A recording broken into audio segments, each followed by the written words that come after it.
Imagine having your entire world crash down, left beaten, bloody, and broken with nowhere left to run.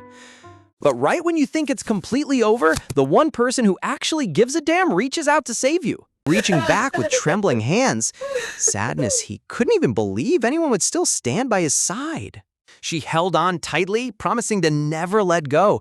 And honestly, who wouldn't catch massive feelings right here? Talk about top-tier female lead energy. Fast forward to middle school at Palgok, where a familiar voice suddenly calls out down the hallway. Ju Erin turns around with those massive curious eyes, wondering who could possibly be calling her name. An Min-gyeol shows up in 7th grade, trying his best to look calm while internally panicking. The second she realizes they're in the exact same class and sitting right next to each other, she completely loses her mind with joy. She immediately calls him out for keeping it a secret, but little does she know, he specifically applied here just to be near her and executed a full stealth mission. She gives his arm a friendly poke, gushing about how sharp he looks in his crisp new uniform. Rubbing his blushing cheek, he barely manages to stammer out a thankful reply. Gathering every last drop of courage, he mutters back that she looks insanely pretty in hers, too. She immediately leans in teasingly, covering her face while asking if he's falling for her. And man, her teasing skills are downright lethal. Min-gyeol's entire brain short-circuits in full-blown panic mode right as her friends call out to her from across the room. She laughs off her playful comment, waving goodbye as she heads over to her group, leaving him standing there like a stunned statue. Watching her chat happily with her friends, he silently reflects on how deeply head over heels he really is for his childhood savior. Because back in elementary school, his life was an absolute nightmare where everyone pointed fingers and hated his guts. Whispers surrounded him everywhere, and neither his teachers, classmates, nor even his own parents were on his side.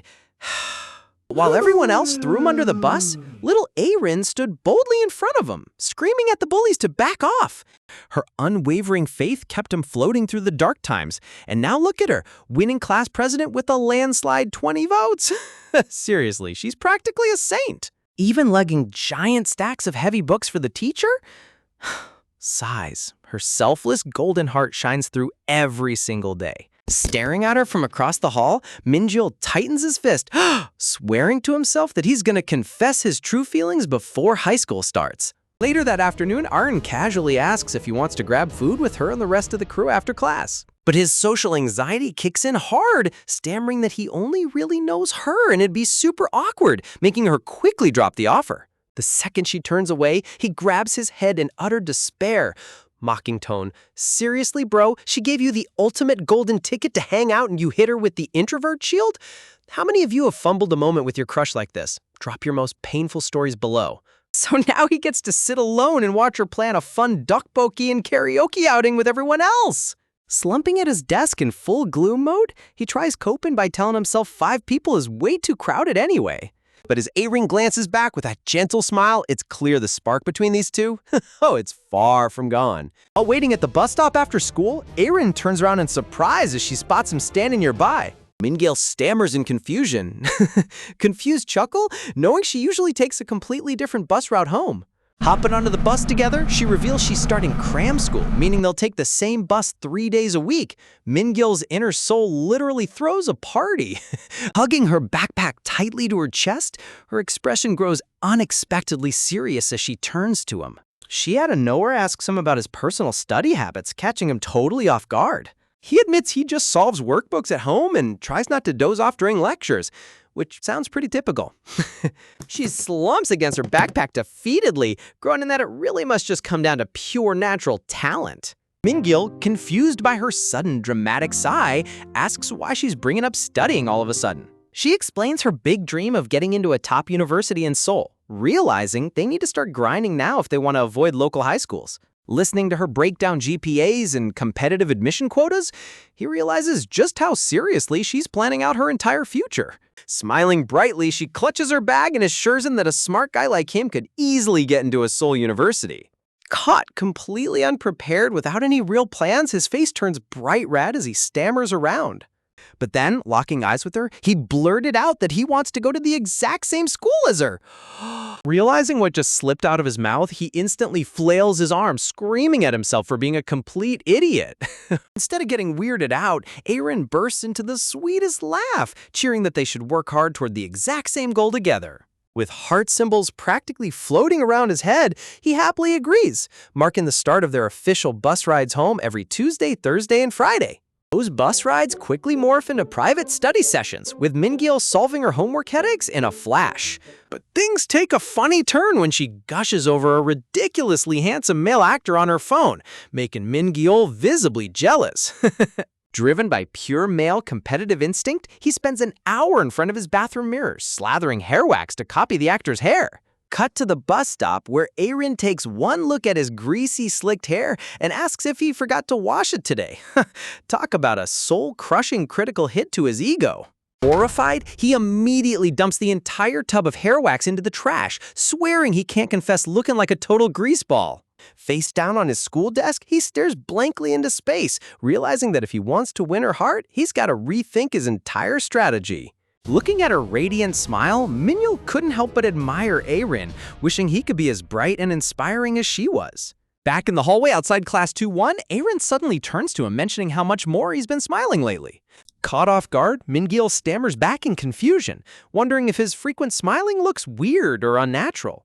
Twirling a lock of hair around her finger, she blushes softly and confesses that she was just thinking about how insanely pretty his smile is. She leans in with a gentle beam, telling him he should definitely smile like that way more often. That night, lying awake under his covers, Min-gil stares blankly at the ceiling, replaying her compliment on an endless loop in his head. Couldn't even remember the last time anyone praised him like that, sighing a sudden surge of warmth inside his chest. The next day on the bus, he notices Aaron sitting quietly by herself near the front. Leaning over the back of her seat, he asks if everything's okay or if something bad happened to make her sit alone. Hiding her blushing face behind her sleeve, nervously mumbles that she just has a lot of heavy thoughts on her mind. Min-gil's brain instantly crashes into panic mode, convinced he somehow ruined her mood and completely doomed himself. Walking home later, he hangs his head in utter gloom, agonizing over whether he came across as annoying or overly excited. He just wishes he could be normal and not constantly overthink every little interaction. The moment he steps through the front door, his sister points out his puffy eyes, asking if he was crying on his way back. But before he can even make an excuse, his parents call him over to the dining table with dead serious expressions. Standing frozen in the doorway, a sinking feeling hits his stomach as he senses life-changing news is coming. Cut to the neighborhood gazebo that night, where Aaron gasps in utter disbelief after hearing he's moving all the way to Seoul. Min-gil quietly explains that his dad's transfer requires the family to relocate, and his parents want him preparing for college there. She asks if that means he'll be attending high school in Seoul too? And he solemnly nods, accepting his unchangeable fate. Clutching her hands together, her voice trembles as she realizes how difficult it'll be to see each other once he's living far away. Looking at her sad expression, Min-gil swallows back his own tears, devastated that his perfect world is pulling apart just when things were going right. But right as despair settles in, Aaron reaches over and firmly places her hand right over his trembling fingers. Looking straight into his eyes, she demands that he better stay in constant contact with her no matter how far he goes. She brightens up with a hopeful smile, promising that if they both study hard and get into Seoul universities, they'll reunite in no time. And just like that, 8th grade marked the sudden end of their daily bus rides, sadly forcing them to walk separate paths. Fast forward a few years later into the bustling, high-stress atmosphere of high school life in Seoul. Walking through the snowy city streets wrapped in a thick scarf, Min-gil constantly checks his phone for any updates. He managed to adapt well over the years, making great friends and enjoying a lively student life on the surface. Yet despite the new environment and growing up, deep down in his heart, his core feelings never shifted even a single bit. While walking down a quiet neighborhood street, gasp, an elderly grandmother struggles to pull a heavy cart stacked with boxes. Without hesitating for a second, Min-gil rushes forward with a warm smile, taking over the load to help her out. Man really inherited Aaron's Golden Saint energy. Soon enough, he stands right in front of the entrance gates of Sangak High School, ready for a fresh start. Standing at the front of the classroom beside the teacher, he introduces himself as An Min-gil, returning back after 5 years in Seoul. He flashes a bright, handsome smile, politely asking everyone to take good care of him during their remaining senior year. The classroom instantly erupts in excited whispers over how handsome he is, with a guy in the back raising his hand to ask where he went to middle school. He answers that he attended Polgok Middle School, prompting the teacher to quickly hush the crowd and begin today's lesson. Assigning him an open desk near the middle, the teacher kindly double-checks if his eyesight is fine from that distance. Taking his seat, he settles down quietly into the unfamiliar classroom environment.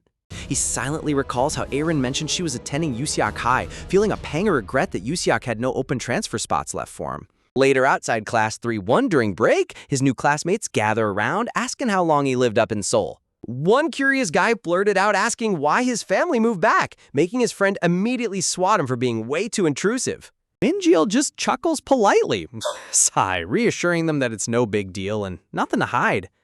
In reality, his father's business in Seoul hit rock bottom and went under, forcing them to move back while he finishes high school alone.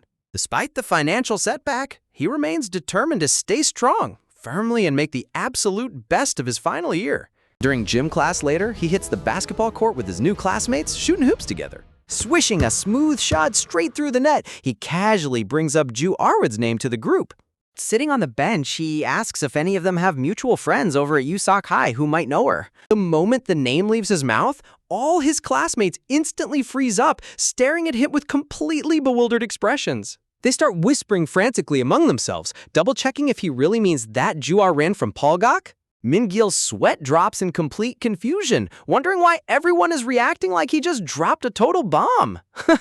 His friend leans in and drops the ultimate plot twist. She transferred straight to Songgak High in 10th grade, meaning she's been attending this exact school all along. Min-gil's jaw drops as his classmate casually reveals that Ju Arin is actually attending this exact same high school. Completely caught off guard, Min-gil stammers in disbelief, asking why in the world it's so hard to catch a glimpse of her around campus. His classmate rubs the back of his neck, warning him that the rumors floating around her lately are downright alarming. He drops a massive bombshell. Aaron hasn't shown up to class in 3 whole days after getting forcibly transferred out of Yusiak High for getting involved in serious trouble.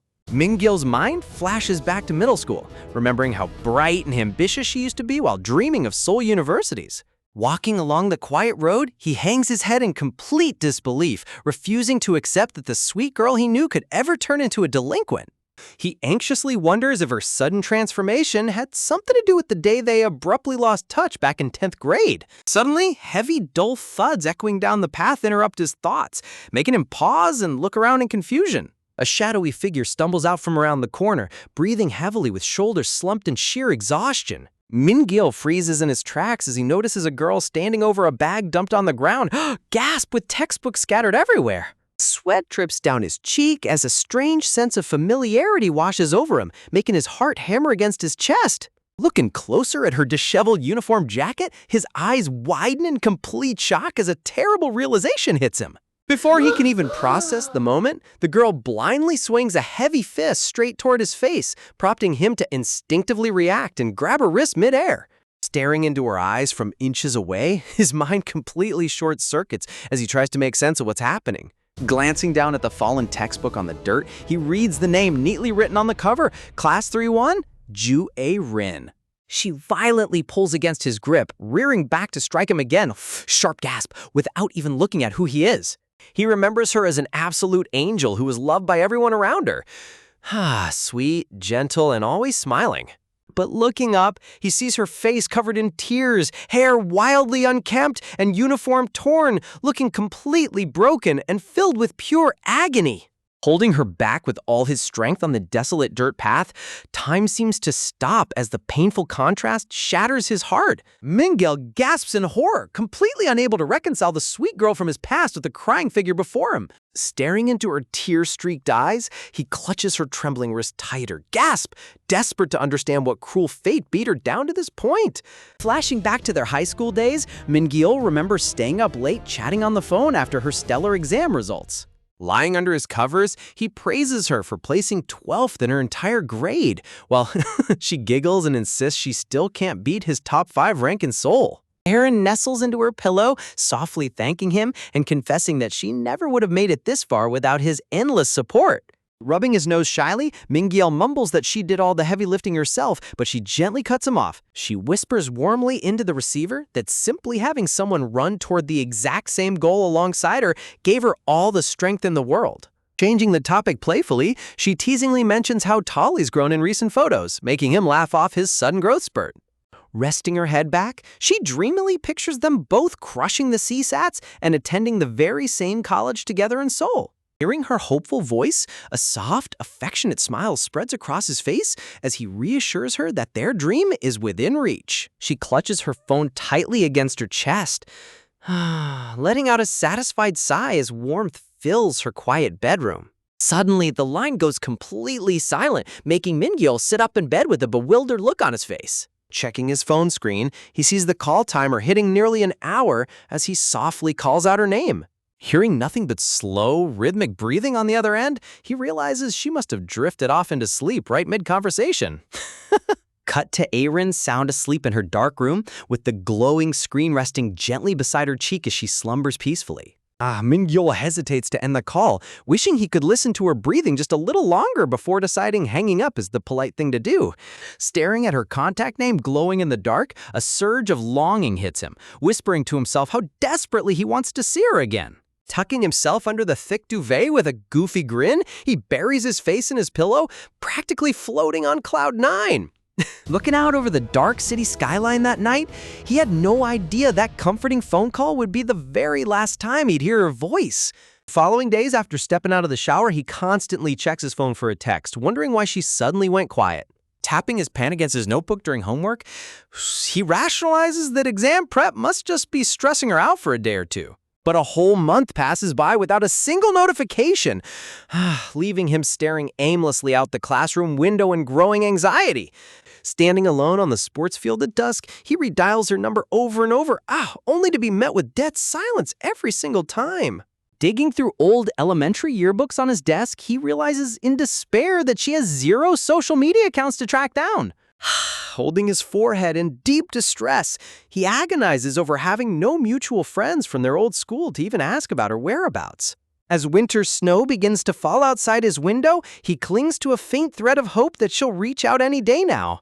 Months turn into spring as he walks under blooming cherry blossoms with new friends, constantly torturing himself, wondering if he's somehow messed up. Pulling the blanket over his head at night, a painful sting of betrayal settles in, wishing she had at least given him a reason before vanishing.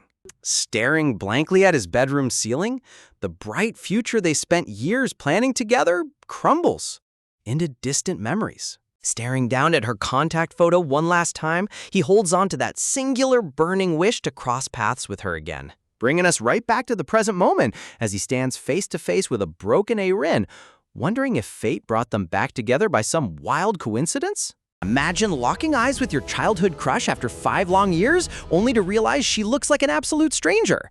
Mingyul holds tight to her wrist, completely frozen as he stares at the bruised, tear-stained girl standing before him. His heart pounds violently against his chest like a sledgehammer. The heavy breath between them is suffocating, and he can barely catch his breath. Even with her wild, unkempt hair and those cold, defensive eyes, there's 0 doubt in his mind. Beneath the heavy shadows on her face, he recognizes her instantly. It really is Ju Arin. He can hardly process the reality. After 5 agonizing years of searching and wondering where she went, she's finally standing right in front of him. Mingyul tries to speak, but his throat completely locks up. His hand trembles against her sleeve as he realizes he has no idea what words could possibly bridge a 5-year gap. Before he can say a single thing, Arin violently jerks her arm back. The aggressive move catches him totally off guard as she breaks his grip. Rubbing her sore wrist, she glares at him with pure hostility. She snaps, demanding to know what he thinks he's doing touching her like that. Mingyul stammers out a quick apology, awkwardly scratching the back of his neck as he backs off. Talk about a brutal reunion. Man was expecting a warm hug and got hit with a death glare instead. A million chaotic thoughts race through his head all at once. What was that rumor about a forced transfer? Why did she change so drastically? And above all, why did she completely ghost him 5 years ago? Taking a deep breath, he decides to start with the absolute basics. He softly utters his name, telling her that he's An Mingyul. He gently points to himself with a hopeful, gentle expression. He's praying that hearing his name will break through whatever wall she's built around herself.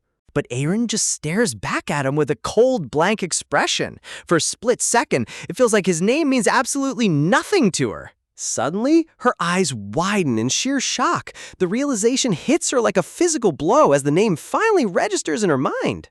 Her hand flies to her chest as her breathing becomes ragged and shallow. Seeing him here of all places is clearly her worst nightmare come true. Without warning, she spins around on her heel and bolts down the dirt road as fast as her legs can carry her. Min-gyeol yells out her name, lunging forward to chase after her. Breathlessly, he can't let her slip away through his fingers a second time. But as she sprints away in sheer panic, her foot twists awkwardly. She crashes hard onto the ground, sending her backpack and textbooks flying everywhere. Min-gyeol panics and immediately drops to his knees, quickly unzipping his bag to find a bandage. But before he can step closer, she screams at the top of her lungs for him to stay away. Clutching her freshly scraped knee on the dirt path, she shrinks back in fear. She desperately sobbed, ordering him not to take another step toward her. Min-gyeol stops dead in his tracks, feeling his heart shatter into a million pieces. He holds his backpack tightly, completely powerless to comfort the girl he loved. Seeing her abandon her things on the dirt road just to get away from him is a massive reality check. Man, the trauma she's carrying must be deeper than any of us can imagine. You can't help but picture the old Ju Ah-ren from their middle school yearbook, the sweet, bright girl who was always full of life and gentle smiles. Back in class 3-1 the next morning, Min-gyeol flips through the official class roster. Sure enough, her name is printed right there. They're officially classmates in Year 3, Class 1. He connects the timeline in his head. Her transfer to Sangak High back in 10th grade lines up perfectly with the exact month she abruptly stopped answering his calls. He turns to the guys sitting nearby and casually brings up Ju Ah-ren, hoping to extract any clue about what happened to her over the years. One classmate shrugs casually, claiming she was giving off bizarre, distant vibes from the very first day she stepped foot in the school. Min-gyeol leans in eagerly, asking what her overall vibe was like. The guy explains that while she would answer if someone talked to her, she was fundamentally distant. He adds that in all the time she spent here, she almost never initiated a conversation with anyone on her own. She spent every break sitting alone at her desk like an invisible ghost, completely isolated from the rest of the classroom dynamics. As time dragged on into their second year, people simply stopped trying to talk to her altogether, and eventually she started skipping school on a regular basis. Min-gyeol's eyes widen in disbelief. He presses further, asking if any of them know the real reason she had to leave Yusok High in such a hurry. The classmate lowers his voice, whispering that while nobody knows the full story, rumors were flying around that she got involved in something really nasty. Before he can spill the gossip, the guy next to him quickly slaps a hand over his mouth. He turns to Min-gyeol and asks if they were actually close back in the day. A vivid memory of middle school flashes through Min-gyeol's mind, Aaron laughing bright and free under a gentle spring breeze. Min-gyeol directly confirms that they were extremely close, mentioning she was actually his only true friend back in middle school. The guys instantly look super shocked. Realizing they almost talked trash about his old friend, the sensible guy immediately shuts down the topic, stating that those rumors are completely unconfirmed nonsense anyway. The gossiping classmate laughs awkwardly, rubbing his head and apologizing for almost spreading fake rumors in front of her childhood best friend. He stammers out that he assumed Min-gyeol was just being nice to her back then, making the other guy tell him to shut his mouth before he digs a deeper hole. Min-gyeol's heart sinks as he realizes Aaron must have endured this exact kind of cruel gossip behind her back for years. He quickly changes the subject, asking if she still comes to school at all. Seon-ho explains that the school told her to at least report to the guidance counselor's office, but she usually sneaks in during class hours and disappears before anyone notices. Another guy suddenly remembers something useful, mentioning that a girl named Gina over in class 2 also went to Palgok Middle School. He suggests Min-gyeol go talk to Gina, thinking she might still be in contact with Aaron or their old middle school circle. Min-gyeol puts on a bright smile and thanks him for the tip, even though internally he's thinking, who on earth is Gina? Meanwhile, over in class 2, a group of girls gathers around Park Gina, asking if she remembers An Min-gyeol from middle school. Gina casually sips her juice box, trying her absolute best to play cool, as she claims they weren't close at all back then. Her friends tease her relentlessly, giggling that of course she wasn't close to him since she literally has 0 guy friends. They press her to reveal what he was like back then. Gina takes another sip, mumbling vaguely that he was totally average and nothing special, but her friends immediately call bluff, teasingly asking if she secretly had a crush on him. Gina's face turns beet red as she aggressively squashes her juice box. She yells in denial, but before her friends can roast her any further, the classroom door slams open. A girl standing at the doorway shouts out that the handsome new transfer student from Class 1 is standing right outside looking for Gina. Gina's jaw drops in complete shock while her friends instantly go absolutely wild. They squeal in excitement, violently shoving her out the door so she can go talk to her middle school crush. What crazy revelations will Gina spill about Aaron's past? Drop your theories in the comments down below. Gina awkwardly fidgets with her hair, blushing like crazy as she tries to play it totally cool in front of her middle school crush. Min-gil casually leans against the stairwell handrail, telling her he has a super important question to ask. Gina sits on the concrete steps with a bashful grin, coyly asking what on earth he could possibly want to ask her. Min-gil looks down at her with a completely deadpan expression and asks if she even remembers who he is. Gina's hopeful smile instantly collapses. Min-gil stammers that of course he remembers her. She's Gina who went to Polgok Middle School. Talk about a total romantic flop. Gina scoffs in annoyance, realizing he completely forgot their past interactions, while Min-gil's brain desperately short-circuits trying to figure out what he missed. Min-gil awkwardly scratches the back of his neck and apologizes for his fuzzy memory, while Gina just brushes it off with a sarcastic chuckle.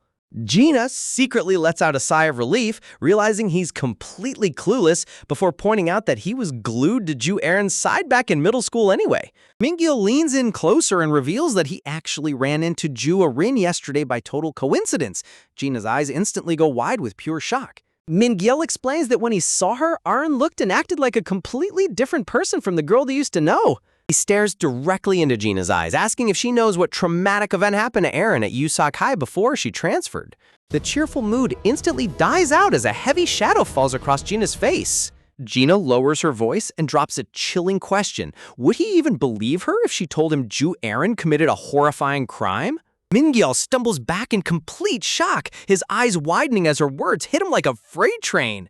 He tries to laugh it off in disbelief, nervous chuckle, insisting there's zero chance the sweet Aaron he knew could ever do something dark. Gina leans back against the metal railing, looking down at him with a cold, almost mocking gaze. She asks if he ever truly knew the real Ju Aaron, pointing out that despite being her closest friend, he barely knew anything about her deep down. A flashback panel reveals young Aaron smiling softly.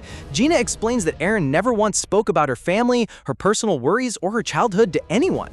Gina crosses her arms, revealing that something terrible eventually took place at her former high school. Min-gil stands frozen on the stairs, his heart pounding in his chest, as he waits for the terrifying truth. Gina's expression turns completely grim, setting up a dark revelation that changes everything. Flashback imagery reveals police tape around a sheet-covered body. Gina explains that police discovered Aaron at the scene of a student's death, but she refused to give a statement and claimed the student made their own choice.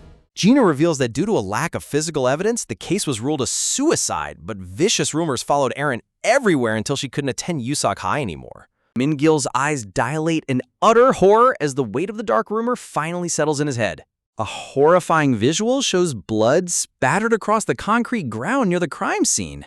A chilling visual panel reveals young Aaron standing covered in bloodstains, staring forward with cold, empty eyes. Man, talk about an absolute psychological nightmare. Back in the present, Min-gil sits at his desk in Class 1, completely lost in a sea of overwhelming thoughts. Gina's haunting words echo through his mind. Everyone at school genuinely believes Aaron was responsible for that kid's death. Min-gil stubbornly shakes his head, refusing to accept that his sweet childhood friend could ever turn into a monster. He recalls Gina's final haunting sentence, asking if he would even believe the truth if she told him. As the teacher writes equations on the chalkboard, Min-gil realizes Gina only told him because she assumed he'd treat it like absurd school gossip. He gazes out the classroom window, wondering if Gina secretly believes Aaron is guilty as well. Min-gil pulls out a yellow notepad and uncaps his pen, determined to logically organize every piece of evidence. He writes down the key facts. Aaron was present at the scene of the incident. He maps out the exact sequence. Aaron kept total silence, which spiked people's suspicion, leading everyone to accuse her of murder. Min-gil notes the exact timeline. This horrifying incident happened during the winter of their freshman year. A black and white flashback panel shows Aaron sitting alone on a park bench, the exact moment 5 years ago when she suddenly cut all contact with him. Min-gil feels a heavy tightness in his chest, realizing the unimaginable torture Aaron must have endured while being branded a killer by her own peers. He pictures her scattered textbooks on the floor, a symbolic image of her peaceful life completely shattering into pieces. He connects the dots. She transferred to Sangok High to escape the nightmare, but the cruel rumors followed her right through the front doors. He clicks his pen shut with a sigh, understanding why she slowly stopped attending classes altogether. Min-gil ponders why she chose total silence over defending herself, when suddenly something outside catches his eye. Through the glass, he spots a girl with dark, unkempt hair carrying a heavy backpack. From his high vantage point, he watches her walk past the outer school wall. A high-impact text panel shatters the silence. It's Ju-Arin! Min-gil freaks out inside his mind, realizing she actually showed up to school today of all days. He remembers his classmates mentioning that she sneaks into the counseling office during class hours to avoid seeing anyone. Desperate to catch up with her, Min-gil frantically turns his head. Oh, he's stuck right in the middle of an active lecture. Min-gil pulls off the ultimate high school classic move, fake squirming in dramatic agony while begging the teacher to let him go to the infirmary. Man deserves an Oscar for that performance. As he bolts out into the hallway, Gina watches him from her desk window, knowing full well he's running after Aaron. Min-gil sprints down the concrete pavement outside the school walls, his heart hammering against his chest as he frantically chases after the girl who vanished from his life years ago. Back inside class 2, Gina presses her cheek against the window glass in complete disbelief, wondering where on earth Min-gil is rushing off to in the middle of active lecture hours. Out on the open residential street, Min-gil slows his stride, catching his breath as sweat drips down his temples. Man, sprinting full speed in a formal high school uniform is a total nightmare. He scans the quiet alleyway, knowing this secluded path is the only realistic route leading toward the main suburban district. Clenching his right fist with pure determination, he pushes forward, swearing to himself that he knows exactly what Aaron needs most right now.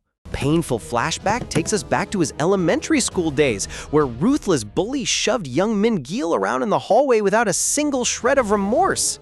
During group classroom projects, the girls backed away in total disgust, snickering to each other and warning everyone to guard their wallets before Min-gil stole them.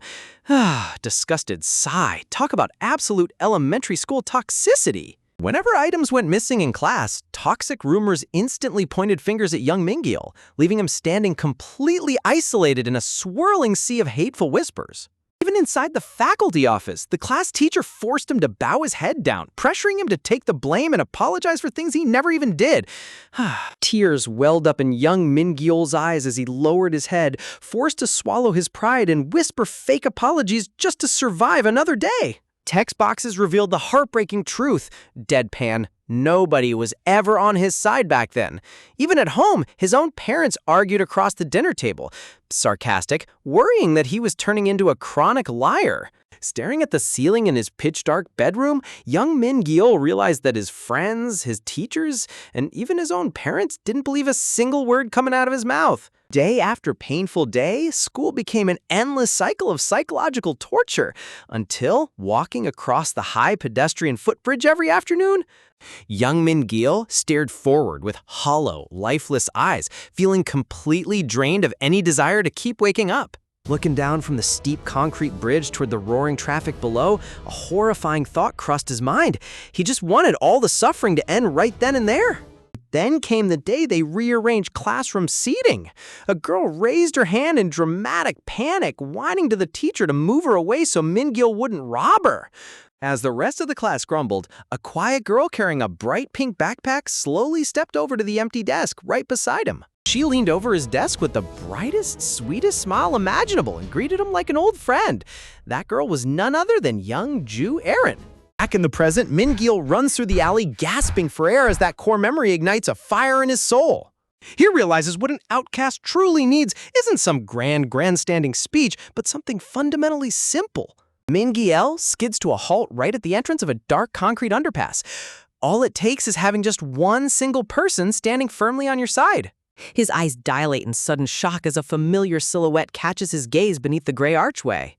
Standing right under the arch, Ju-Arin turns around in utter surprise as her name echoes through the tunnel. Min-gil stands there panting out of breath, staring directly into her eyes with a silent promise he will be that one person on her side no matter what. Erin stares back in complete silence, her wide eyes frozen as if seeing a ghost from her long-lost past. Split between two worlds, Min-gil covers his mouth while catching his breath, while Arin tightly clutches her shirt collar in visible anxiety. Rain softly begins to fall outside the archway as Min-gil hunches over, desperately trying to catch his breath after running half a mile. His brain goes into complete overload, frantically scrambling to figure out what to say first after 5 long years of total radio silence. Erin nervously wraps her hands around her backpack straps, asking in a trembling voice if he actually transferred here to Sengak High. Min-gil's jaw drops in complete, utter shock at her wild assumption. Erin stammers out that her family recently moved back into town, forcing her to transfer schools, looking down as if she's guilty of some unforgivable crime. Min-gil frantically waves his hands, blurt explaining that his parents wanted him to stay in Seoul, but he practically begged to come here just to see her and talk. Before he can even finish his sentence, Erin suddenly bows her head down deeply and whispers a heartbroken apology. Min-gil blinks in confusion, only for Erin to reveal the tragic truth. She ignored all his phone calls back then completely on purpose. Standing beneath the gray shelter, Erin confesses that she believed cutting him off completely would be better for both of them in the long run. Min-gil takes a step closer, but Erin backs away, whispers that he shouldn't waste any effort trying to understand a terrible person like her. Suddenly, Erin reaches out, grabbing Min-gil's hand and forcefully pulling it directly toward her face. She presses his open palm flat against her cheek, pleading with him to slap her repeatedly until all his anger is gone. Min-gil stands completely paralyzed in shock, while Erin begs him to hit her 10 or 100 times if it brings him peace. Seeing her beg for punishment like this is absolutely gut-wrenching. Whew, if you were Min-gil's shoes, could you ever forgive a childhood friend who ghosted you without explanation? Drop your thoughts in the comments. She looks up with heartbroken eyes, telling him that once he's finished hitting her, he can throw her away and walk out of her life forever. Text panels flash across the pouring rain outside, promising that from this moment on, for the rest of his life, silhouette imagery under the dark archway shows Min-gil gently cupping her face in his hands, completely refusing her tragic request. Min-gil looks down at her trembling frame with overwhelming warmth and deep concern in his eyes. He wonders internally if Erin genuinely believes he's harbored bitter hatred for her just because they lost touch back in 10th grade. He notices her hands shaking violently at her sides, realizing her emotional trauma runs infinitely deeper than simple high school drama. Min-gil takes a soft step forward on the damp concrete, gently asking her if she's really okay deep down inside. Reaching out with infinite gentleness, he adjusts her jacket collar, sympathy knowing in his heart there's zero chance she's okay after everything she's suffered. Erin looks down with her unkempt fringe covering her tear-filled eyes, asking what else she can possibly do to make up for her past mistakes. Min-gil firmly grabs both of her shoulders, gasp, shouting straight into her face that he would never ever hurt her. Flashback memory shows young Min-gil sitting on the bus next to young Arin, passionately talking to her as text reveals that she was the sole reason he chose to turn his entire life around, study hard, and become a better person. Imagine running through the pouring rain just to reach the one person who saved your childhood, only to realize the real struggle has barely begun. Text panels flash across the gray sky as Min-gil remembers why he kept fighting through his darkest years. Erin clutches her shirt collar in complete emotional overload, her eyes wide with disbelief as Min-gil's words hit her right in the heart.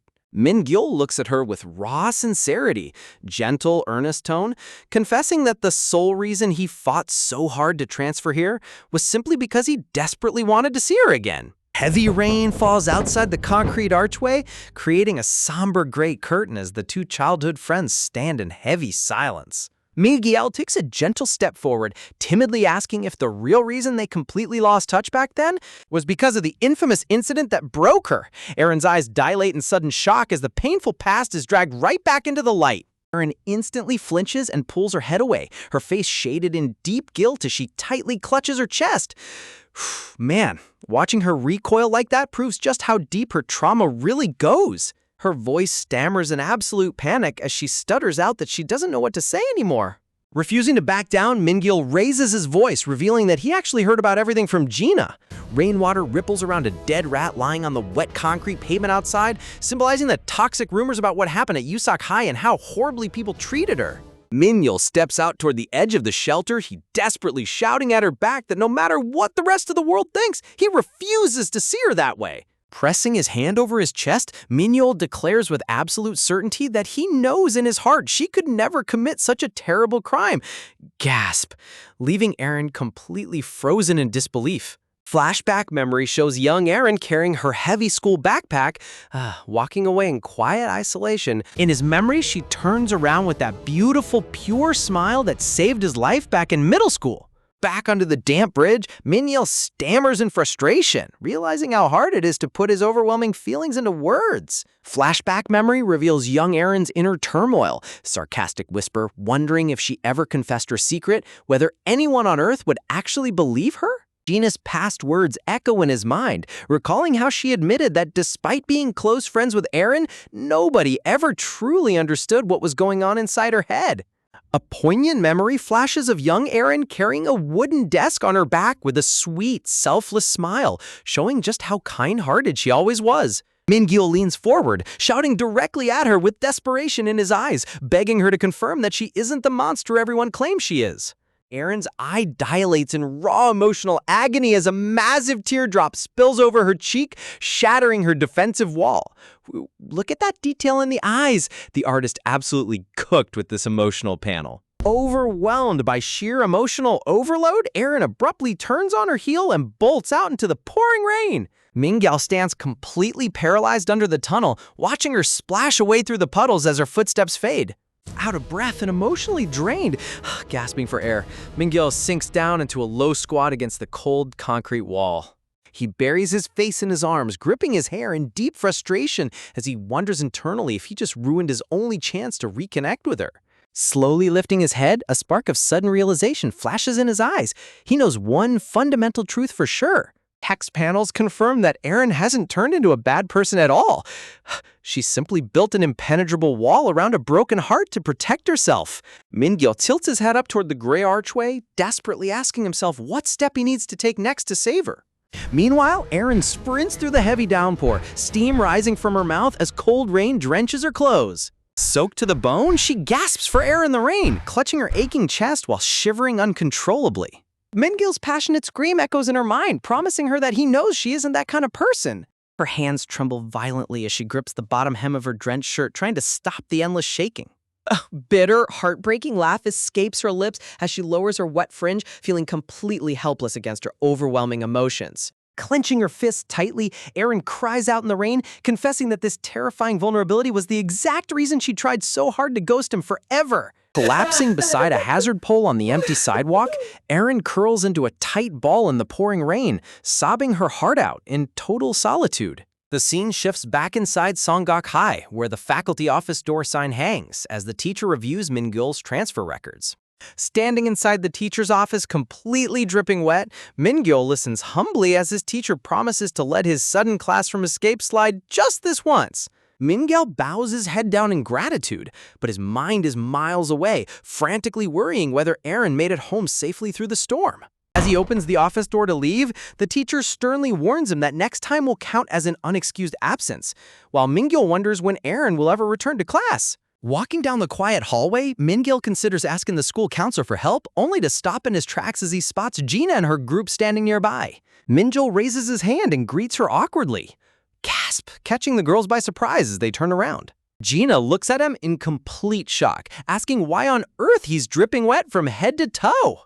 Her classmate generously offers to lend him her jacket, but Mingyul politely declines, while Gina's sharp eyes narrow as she realizes he was outside during third period. Noticing Gina staring intensely at him, Mingyul gets flustered and quickly apologizes. Scratching his neck nervously, Mingyul takes a bold leap, asking Gina if they can talk in private, just the two of them. Gina's eyes bulge out in total comedic shock as her entire face turns red. Her mischievous classmates instantly burst into giggles, shoving Gina forward while shouting that they'll happily leave them alone to enjoy their private talk. Gina's face turns bright red as she stammers awkwardly, while her wing women rush off to the restroom.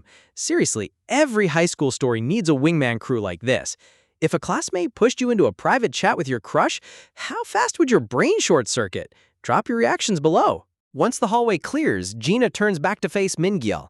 Low, intimate whisper, her playful expression turning unusually quiet and serious. Mingyul stands attentively, his heart beating fast as she addresses him by his full name. Closing in with a sharp, serious glare, Gina drops a massive bombshell, revealing that she saw him run off earlier and the counselor confirmed Aaron actually came to school today. Stepping into the quiet hallway, Gina narrows her eyes and gets right in Min-gil's face, asking if he actually sprinted out into the storm just to chase after Aaron. Caught red-handed, Min-gil rubs the back of his neck with an embarrassed smile chuckle, admitting that he did go after her, but they barely got to talk before she ran off again. Gina's playful mood vanishes instantly as her face flattens into an exasperated glare, realizing he's treating this whole situation like some harmless high school drama. Grabbing him by his coat collar, Gina shakes him violently, screaming at him to snap out of it and wake up to reality.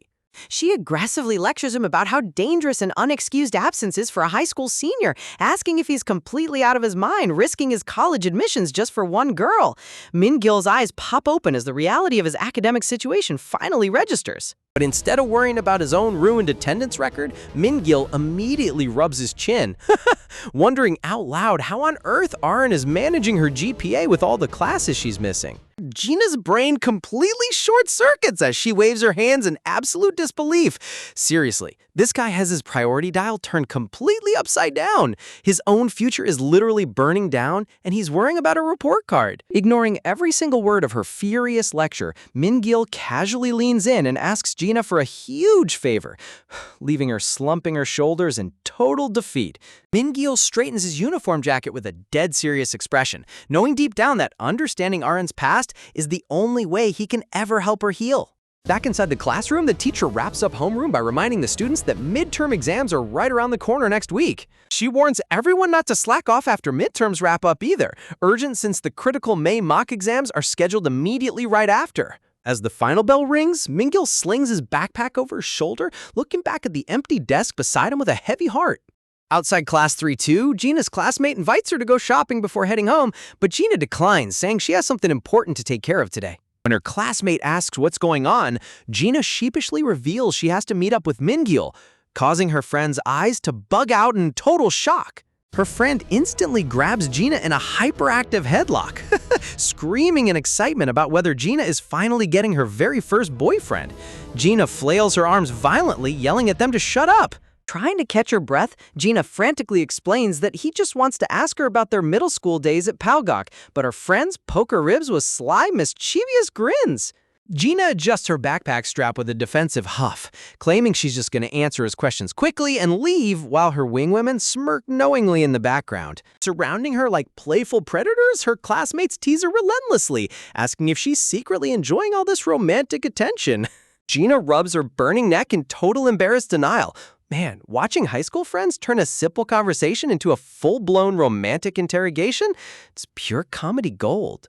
A few minutes later, Min-gil meets Gina outside the faculty office, explaining humbly that he hasn't heard a single word about Aaron for years and desperately needs to know the truth. Gina stops in her tracks, her playful demeanor completely vanishing as she looks down at the floor with a somber tone. Turning her eyes toward him, she directly asks Min-gil if he genuinely has romantic feelings for Ju Arin, sending a sharp wave of panic right through him. Min-gil stammers in total flustered chaos, scratching his head while trying to laugh off her blunt question. Gina puts her hands deep inside her coat pockets, staring him down with eyes that are colder than ice. Dropping a chilling reality check, Gina reveals that someone actually died during that infamous incident, warning him sternly that if he's just digging into this out of morbid curiosity, she refuses to help him. Min-gil lowers his head respectfully, regretful, admitting that he completely understands why she doubted his intentions, but vows that his heart is 100% sincere. Looking up at her with unshakable determination, he declares he knows in his soul Aaron could never commit such a horrific crime. With tears welling in his eyes, tearful Min-gil confesses that his only goal in life right now is to help Aaron smile with the pure joy she used to have. Gina stands completely frozen in disbelief, internally realizing that the timid, quiet boy from middle school has transformed into someone with absolute, unbreakable resolve. Heading down to the main entrance, Min-gil pops open his umbrella and waves to Gina with a warm, welcoming smile. Stepping out under the pouring rain, Min-gil offers to share his umbrella, suggesting they can just chat on their way home since he changed into his track jacket. Gina walks beside him under the shelter of the umbrella, glancing at him sideways while asking how on earth he became so outgoing when he used to be so timid. Rainwater streams down the gray sky as Gina's mind drifts back to their early days at Palgok Middle School. She brutally lists off his middle school reputation, recalling how he had 0 friends, a voice like a whisper, and absolutely abysmal social skills. An imaginary arrow impales Mingyul's chest as he weak smiles through the roast. Looking him up and down, Gina asks with genuine fascination what could have possibly caused such a dramatic glow-up over the years. Mingyul's sneakers splash quietly through the wet puddles as he takes a deep breath before opening up. Flashback panels reveal his brutal daily routine, waking up at 5 a.m. every morning to pull pull-ups, forcing himself to smile and initiate conversations, keeping up with trends, and studying till late at night. Gina gapes in awe, realizing the insane effort it took. Mingyul turns to her with a radiant, blissful smile, gasp, confessing that every single ounce of hard work was driven by one simple goal, to become a man worthy of standing by Aaron's side. Gina's cheeks flush with a soft blush as she stares at his passionate face in absolute awe. Look at that character growth. He literally forged himself into a better person through sheer willpower. Flashback shifts to middle school class 2-1, where Aaron's classmates invite her to hang out downtown after school. Young Aaron ties her hair back into a cute ponytail, politely declining their offer because she has to go to her cram school academy today. Gina mentions that today is the day Aaron walks with Mingyul, amused confusion laced in her voice as she asks why Aaron never signed up for the Academy's free pickup shuttle. Dialogue panels pop up as the girls discuss how easy it is to register for the shuttle service. Young Aaron rubs her neck awkwardly, claiming she's totally comfortable walking and isn't close with the other Academy kids anyway, while Gina makes a devious cat-like face. Pointing her finger with a sly smirk, Gina exposes her instantly, chuckle teasing that Aaron just secretly wants an excuse to walk home with Mingyul every day. Aaron's jaw drops in complete shock.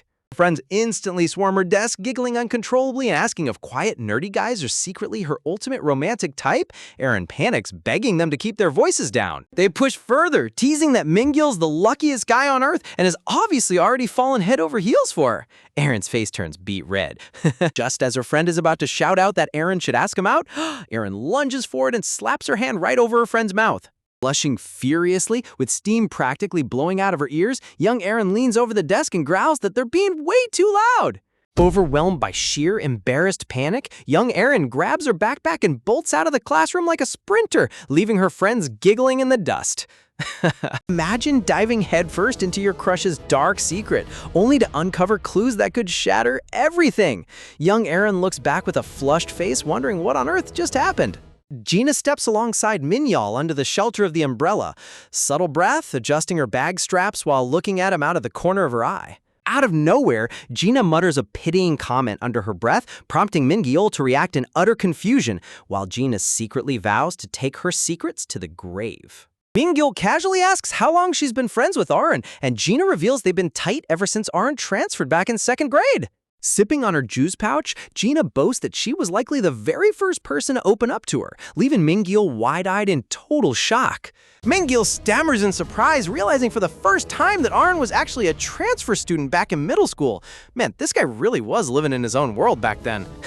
Gina raises an eyebrow, mocking him for claiming to like Aaron while knowing basically 0 details about her past, causing Mingyul to blush and rub his neck in embarrassment.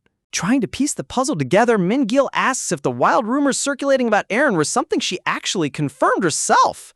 Gina takes a slow sip of her drink, admitting that she actually heard the story secondhand from a close friend who attends USAC High.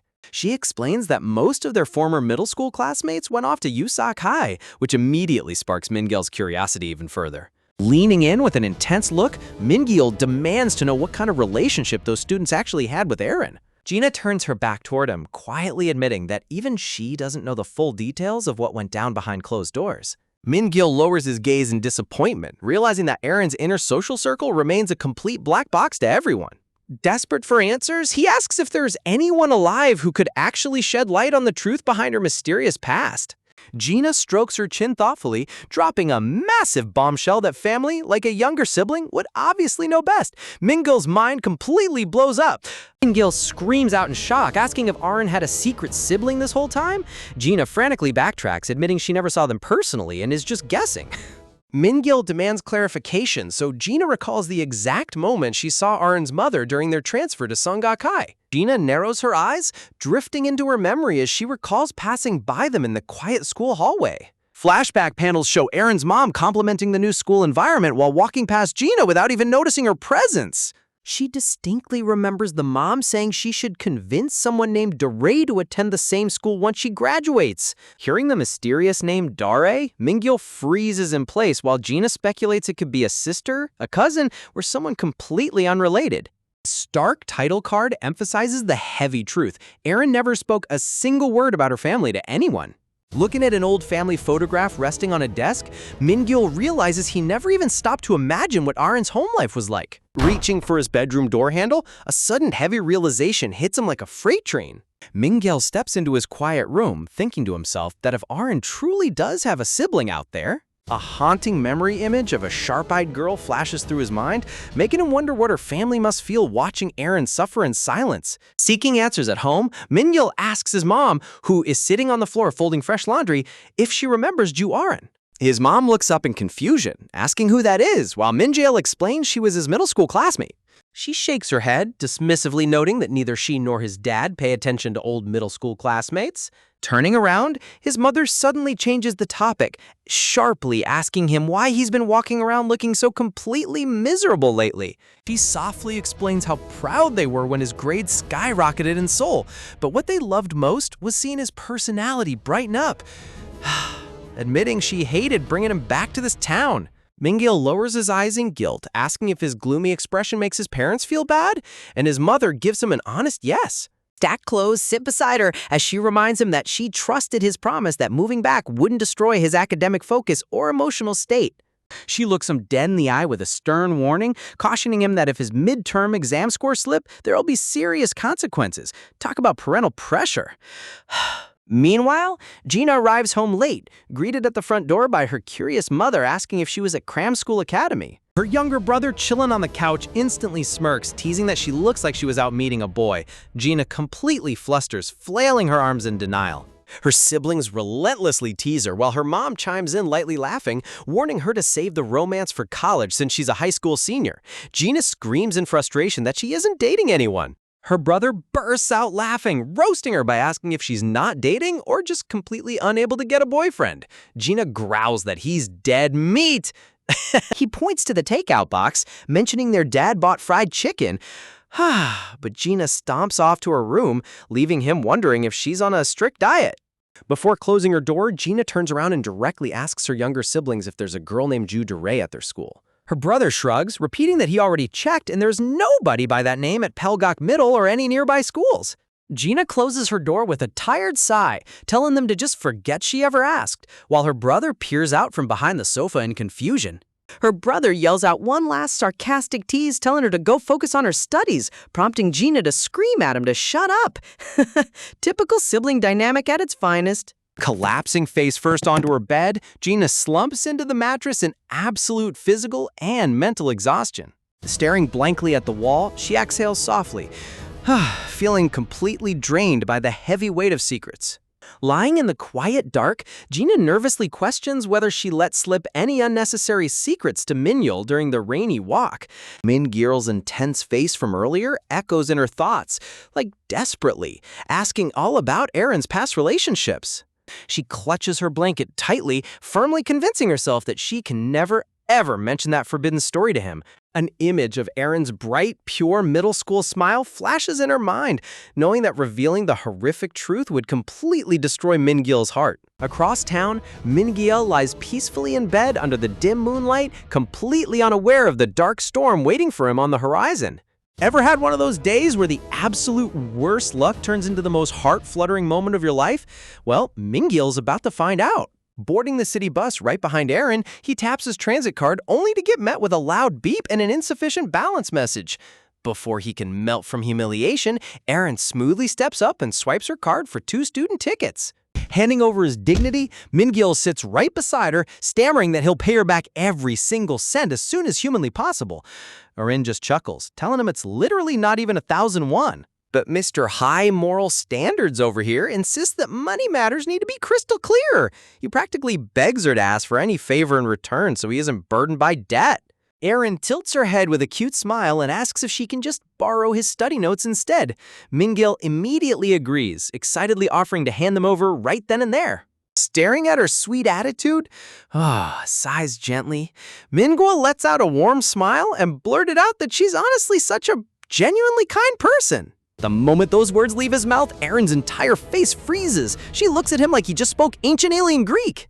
Waving her hands in complete panic, Erin shouts a hard no that startles Mingyil half to death. Talk about an extreme overreaction to a compliment. Wagging her finger like a strict philosophy professor, Erin lectures him that people shouldn't toss around the word kind so casually, deadpan, or else it loses all its real meaning. She gazes toward the ceiling, softly explaining that true kindness isn't some cheap, everyday personality trait. It's actually a rare and precious gift. Hugging her backpack tightly against her chest, her eyes glow with admiration as she admits that she deeply respects truly kind people and desperately wishes to become like them. Gil tilts his head, gently reassuring her that she's already more than kind enough, but Aaron immediately whiningly rejects it, claiming she knows her own dark heart best. Her expression dims as she gazes at him with dead seriousness, whispering that deep down she isn't kind at all. Man, why does every slice of life romance gotta have deep existential trauma attached? Trying to lighten the moody atmosphere, Aaron suddenly turns to him and asks if he knows the absolute secret trick to telling whether someone is truly kind. Poking both of her cheeks with a mischievous grin, she proudly reveals that the answer lies entirely in a person's eyes. Mingyil blinks in total confusion, repeating, "Eyes?" like he's trying to decipher a cryptic riddle. Aaron nods enthusiastically, claiming that a single glance into someone's eyes reveals their true soul without fail. Taking the bait instantly, Mingyil points to his own face and asks if she can inspect his eyes right now. Without giving him a second to prepare, Aaron lunges forward, grabbing his forehead and pulling his upper eyelid wide open. Talk about zero personal space boundaries. Their faces end up mere inches apart. Mingyil's entire brain short-circuits as he stares directly into her sparkling eyes, his cheeks flushing bright crimson. Close enough to feel her breath, his heart starts hammering against his ribs like a runaway freight train. Looking deep into his widened pupil, Aaron sees her own reflection staring right back at her in total silence. Before she can give her official judgment on his soul, the bus suddenly barrels toward a giant speed bump in the middle of the road. The entire vehicle jolts violently into the air. Hold on to your seats, folks. Losing her balance completely, Aaron falls straight into Mingyil's lap, pinning him directly against the seat. Mingyil's eyes pop out of his head as steam practically blows out of his ears. If his face gets any redder, he's gonna turn into a ripe tomato. Wrapping his arms around her to keep her from slamming into the floor, he frantically asks if she's okay, while Aaron stammers out a flustered affirmative. Tucking her messy hair behind her ear, Aaron stammers that she almost wiped out completely, while Mingyil clutches his chest in sheer romantic agony. Staring at her flushed face, Mingyil's heart thumps so loudly he's convinced the entire bus can hear it. Look at these two dorks. Do you think Mingyil will ever build up the courage to actually confess his feelings, or will he stay in the friend zone forever? Drop your predictions in the comments below. Aaron offers him a soft, awkward smile, completely unaware of the absolute emotional turmoil raging inside his chest. The scene suddenly shifts back in time to their middle school days, where a lonely girl rests her head on her desk in an empty, quiet classroom. Flashback panels show Mingyil stepping through the classroom doors. Gasp! His eyes immediately landing on the dark-haired girl slumped over her desk. Recognizing that familiar quiet figure, his mind whispers her name, Aaron. Before he can even take a step toward her, his classmate slaps him on the shoulder, loudly teasing him about walking home with Park Gina yesterday. His friend grins cheekily, loudly asking if they're already dating after only a month since Mingyil transferred in. Talk about high school gossip spreading at light speed. Over at her desk, Aaron's shoulders flinch at the loud noise. Mingyil flails his hands in denial, shouting that he doesn't have feelings like that for anyone. His friends burst out laughing, poking fun at his flustered reaction, while Mingyil tries to brush off their noisy teasing. But as the classroom buzzes with lively chatter and group laughter, something subtle catches Mingyil's attention. Right in the middle of the crowded room, Aaron sits entirely isolated, buried under her hoodie with her face buried in her arms. Mingyil frowns, thinking to himself how weird the dynamic is. Shouldn't people be asking how she's doing or showing some excitement to hang out with her? Instead, everyone deliberately walks right past her desk, actively avoiding making eye contact or uttering a single word in her direction. As time passed and they entered their second year, the invisible wall around Aaron only grew taller until no one spoke to her at all, though she never seemed to complain. Unable to ignore the cold atmosphere any longer, Min-gil breaks away from his noisy friend group and turns his heels toward her isolated desk. Walking past the faint shadows of ignoring classmates, he stands directly in front of Erin's seated desk. Softening his voice, Min-gil gently asks her, "Did you get home okay that day?" Erin's eyes snap open in complete shock. The entire classroom instantly drops into dead, suffocating silence. Every single student freezes in place, staring at Min-gil like he just committed a crime. Erin's mouth hangs open as her body trembles in sheer panic. In one violent movement, Erin slams her hands onto the desk and launches herself backward out of her seat. Overwhelmed by absolute terror, breathy suspense, she sprints out of the classroom at full speed, leaving a trail of stunned silence behind her. Min-gil reaches out an awkward hand, completely frozen as the entire class stares at him in utter horror. What massive dark secret is Arin hiding that makes her run away from a simple greeting? Stay tuned to find out in the next chapter. Imagine being warned by the entire school that getting close to your childhood crush will ruin your reputation. Min-gil slumps over his cafeteria lunch tray while his classmates try to cheer him up, telling him not to be discouraged since Arin acts weird around literally everyone. Min-gil sighs, admitting he was completely caught off guard by her extreme reaction, especially since they used to be so close in middle school. His friends just shake their heads, stunned that he even dared to talk to her in the first place. Waving his chopsticks like a seasoned life advisor, his classmate warns Min-gil that even if they were friends in the past, it's seriously better not to get involved with her anymore. Min-gil immediately demands to know why, prompting his friend to ask if he hasn't heard all those terrifying rumors surrounding Ju Arin. Dramatic gasp. The ones Gina mentioned earlier? Stuffing his mouth with food, his friend whispers that a lot of students at school actually believe those crazy rumors about Arin are 100% true. Talk about school gossip destroying a girl's life in record time. Whew. Friends clarify that while they personally don't care about the drama, Min-gil is the one who's going to end up losing out if he tries to rebuild their friendship. Staring down at the untouched soy milk carton on his lunch tray, Min-gil's mind starts racing as memories of the real Arin flood his thoughts. An image of Erin's bright, sunshine middle school smile flashes in his mind, a time when she would run up to him with boundless energy and a huge wave. He realizes that back when Erin first approached him, she was the one who took the initiative despite all the harsh stares from everyone around him. Clutching the tiny soy milk docks in his hand, he wonders if she braved all those icy glares and malicious rumors back then just to talk to him. Refusing to let toxic school rumors dictate his choices, Min-gil grabs the soy milk and heads outside into the sunny school courtyard. Tucked away near the quiet edge of the campus, he spots Erin sitting all by herself on a concrete ledge, looking tiny and completely isolated under the swaying trees. Softly calling out her name, Erin's head snaps up in total surprise, her dark eyes widening as she sees him walking toward her. Min-gil jogs over, panting heavily as he exhales in pure relief, confessing that he searched all over campus just to find her. Seeing her flinch like a startled stray cat, Min-gil quickly waves his hands to calm her down, gently holding out the fresh carton of soy milk he saved from his lunch. He kindly explains that he noticed she skipped lunch in the cafeteria, so he brought her a snack so she wouldn't starve. How sweet is this guy? Rubbing the back of his neck with a bright blush creeping across his cheeks, Min-gil suddenly realizes how overly dramatic he must look right now. Flustered by his own awkwardness, he stammers a quick goodbye and turns on his heel, offering a shy wave as he tries to make a swift exit.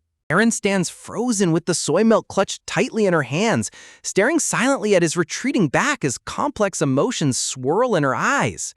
But just as he takes a step away, her quiet voice softly calls out his name, making Min-gil halt dead in his tracks. She gently pats the concrete ledge beside her, whispering that there's still plenty of time left before the lunch break ends.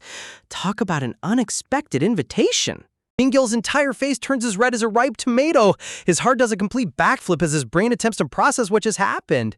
Trying his best to play it cool, he carefully sits down beside her, while Erin quietly unwraps a straw and pokes it into the carton. Sitting mere inches apart, Min-gil's internal monologue goes into absolute panic mode.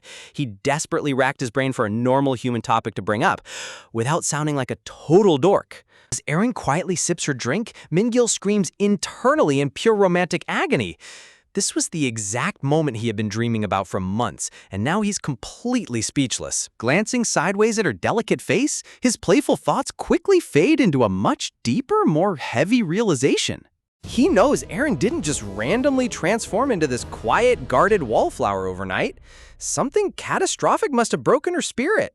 Dark memories of that horrific incident resurface in his mind, the tragic event that shattered her life during their middle school days. Ever since that dark day, Aaron completely shut down, avoiding everyone and refusing to utter a single word about what happened. Min-gil lowers his eyes in heavy sympathy, thinking to himself that after losing someone to death, no one could possibly expect her to just bounce back like nothing happened. He desperately wants to ask her about it and help carry her heavy burden. Gosh, but the fear of reopening her deep traumatic wounds stops him in his tracks. Realizing that digging into her trauma will only hurt her more, Min-gil decides to pivot to something positive and suddenly blurts out a completely random question. He turns to her with dead seriousness and asks how she usually studies. Aaron blinks in total confusion, repeating, "Study?" like she's never heard the word in her life. Tilting her head softly, Aaron admits she gave up on studying so long ago that she honestly can't even remember how she used to do it. When she mentions that she stopped back in the first semester of middle school, Min-gil lets out a flustered groan. That's over 2 whole years of lost academic progress. But beneath his funny sweat drop reaction, deep breath, a deeply moving realization hits him. He remembers how passionately she used to dream about her future, realizing she completely gave up on all her goals after the tragedy struck. Whether she lost her motivation due to grief or pushed everyone away out of guilt, she completely abandoned the bright future she had once planned for herself. Taking a deep, resolute breath, Min-gil turns to face her with unwavering determination shining in his eyes. Looking straight into her eyes, he passionately asks if she wants to start studying together again, just like they used to. He reminds her of the pact they made back then to pass their exams and enter a top university in Seoul side by side. He reassures her that even if they took a long detour, it's never too late to try, promising to tutor her every step of the way. Leaning in closer with a hopeful gaze, he gently asks, "So what do you say? Do you want to give it another shot together?" Aaron's heart skips a beat. Her eyes widen in sheer shock as his sincere words crash through the thick ice surrounding her frozen heart. She stares at his earnest expression, unable to fathom how someone could still care about her this deeply after everything that happened. For the first time in years, the heavy gloom in her dark eyes begins to lift, replaced by a tiny flicker of long-lost hope. Min-gil offers her the warmest, most gentle smile, softly showing her that no matter how hard life gets, he will never abandon her again. Staring deep into his golden eyes, Aaron sees absolute sincerity and pure, unconditional affection. Snap back to present day on the city bus. Holding Min-gil's eyelid wide open, Aaron whispers to herself that he hasn't changed one single bit. He's still the exact same genuinely kind boy who saved her soul back then. Min-gil's face explodes into a deep crimson blush. Staring into her face mere inches away, his mind completely short-circuits as he squeaks out a bewildered, "Huh?" Looking straight into his pupil, Aaron smiles softly to herself, knowing that amidst a world full of lies and dark rumors, Min-gil's heart remains as pure as gold. Man, if this isn't peak romance, I don't know what is. Do you think Aaron will finally open up about her dark past to Min-gil now? Let me know your predictions in the comments, and don't forget to hit that subscribe button for the next chapter. Just as the atmosphere between them reaches maximum romantic tension, an unbearable loud noise shatters the moment. The school bell rings across the entire campus, signaling that break time is officially over. Talk about the worst timing in anime history. Min-gil clears his throat awkwardly, stammers, trying to hide his massive blush that they should probably head back inside before class starts. But when he notices Aaron staying completely motionless, slight confusion pauses and gently asks if she isn't coming along with him. Aaron keeps her back turned, her head hanging low as she quietly murmurs that she needs to visit the bathroom first. As Min-gil turns around to walk away, Aaron gazes at his back, softly whispering to herself that he hasn't changed at all. Sighs wistfully. He's still as genuinely kind as ever. Min-gil squeezes his eyes shut, his face burning like a hot iron as he tries to process everything that just happened. Rubbing the back of his neck in absolute flustered chaos, Min-gil groans internally, realizing he never even got a real answer from her. Man, this guy's fallen so hard, it's actually adorable. Left all alone in the peaceful courtyard, Aaron tilts her head back, staring up at the gentle sunlight filtering through the swaying tree branches. Soft, dappled shadows dance across her face as she quietly murmurs her deepest, most painful internal thoughts. Staring down at her hands, she whispers an utter self-loathing that she doesn't even deserve someone's kindness after what happened in the past. Cut to the next morning. Gina is walking down the sidewalk holding her study notepad, completely lost in her own world. Suddenly, she spots Mingyil walking a few paces ahead of her with his heavy backpack slung over his shoulder. Her eyes light up as she realizes that they take the exact same route to school every single day. Her mind immediately starts racing at 100 miles per hour as she panics. Wait, should I actually go say hi to him right now? She nervously bites her finger, debating internally whether they're even close enough for a casual morning greeting or if she'll just look totally awkward. But right when she's about to chicken out, her eyes catch something up ahead. The pedestrian light turns bright red. Realizing Mingyil will have to stop and wait at the crosswalk, she sees the ultimate golden opportunity. Panicking like crazy, she tries to plan her opening line. Should she just give a casual hello or bring up midterm since exam season is starting? Talk about overthinking a simple greeting. Sneaking up right behind him like a stealthy ninja, Gina prepares to launch her ultimate social interaction. But as she gets closer, she notices Mingyil isn't paying attention to the traffic light at all. His eyes are completely fixed on someone across the street. Confused, Gina tilts her head. Sardonic giggle, wondering who on earth could possibly capture his attention so intensely. And there she is. Erin is walking quietly through the morning crowd, completely isolated from everyone around her, like a ghostly shadow. Gina follows his gaze, and a knowing, mischievous smirk instantly spreads across her face. Popping out of nowhere right into his face, Gina loudly teases him, asking if he really likes Jew Erin that much. Mingyil jumps 3 feet in the air. "You scare me to death!" Cut to the classroom. The teacher announces it's time to rearrange the desks for midterm exams. Mingyil drags his desk while groaning in pure academic despair. Meanwhile, Erin sits quietly at her isolated desk, her hands clasped tightly as sheer anxiety gnaws away at her stomach. Mingyil glances toward her, sighing softly, feeling a small wave of relief wash over him. Nervously, even if she didn't answer his proposal, he's just glad she showed up to school today. Checking the seating chart on the wall, he realizes they're placed completely across the room from each other since he transferred mid-semester. As he twirls his pen between his fingers, memories of their middle school days begin floating back into his mind. Back in their first year of middle school, their student numbers were right next to each other. Middle school Erin turns around with a bright grin, asking if they should create secret hand signals for the exam. Seeing Mingyil's completely shocked expression, middle school Arin giggles playfully, stick out her tongue, and saying she was just kidding. Man, seeing how bright and happy she used to be hurts so bad. As exam day began back then, Erin was frantically reading her notes, muttering math formulas under her breath like a total study fanatic. Suddenly, the teacher yelled for Jew Erin to put her notes away because the test was starting. She squeaked in panic, quickly shoving her notebook into her desk. Right in the middle of the math portion, Erin froze in sheer horror, completely blanking on the formula. Mingyil leaned forward, putting his hands together like a praying monk as he softly whispered the answer to save her life. After the exam, Erin turned around with a cute pout, teasingly asking if they really should have made those secret hand signals after all.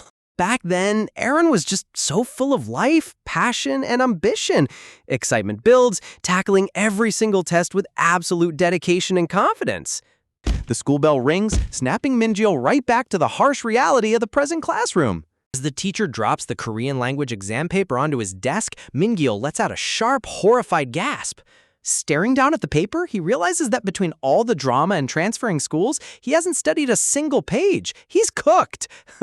He anxiously glances across the room toward Erin, wondering if she's holding up all right over there. Erin sits hunched over her desk, her long bangs casting a dark shadow over her face as she stares blankly at the test. In the past, she truly believed that every correct bubble she filled on an answer sheet was building a bright future for herself. She used to visualize each answered question as lighting a glowing lantern on the pathway toward her ultimate dreams.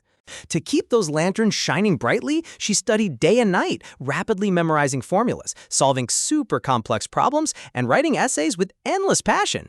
But everything changed when the tragic incident occurred and toxic school rumors began spreading like wildfire. Surrounded by shadowy classmates whispering malicious lies behind her back, Erin felt completely crushed under the weight of society's hatred. Her mind panicked, her hands trembled with cold sweat, and every bit of knowledge she had worked so hard to build suddenly dissolved into dust. Staring down at the completely blank OMR answer sheet, her brain went totally numb. Gasp, not a single formula or answer came to her mind anymore. One by one, all the glowing lanterns of her future were brutally extinguished, leaving her completely trapped in total suffocating darkness. Will Min-gil be able to relight the fire in Arin's heart before it's too late?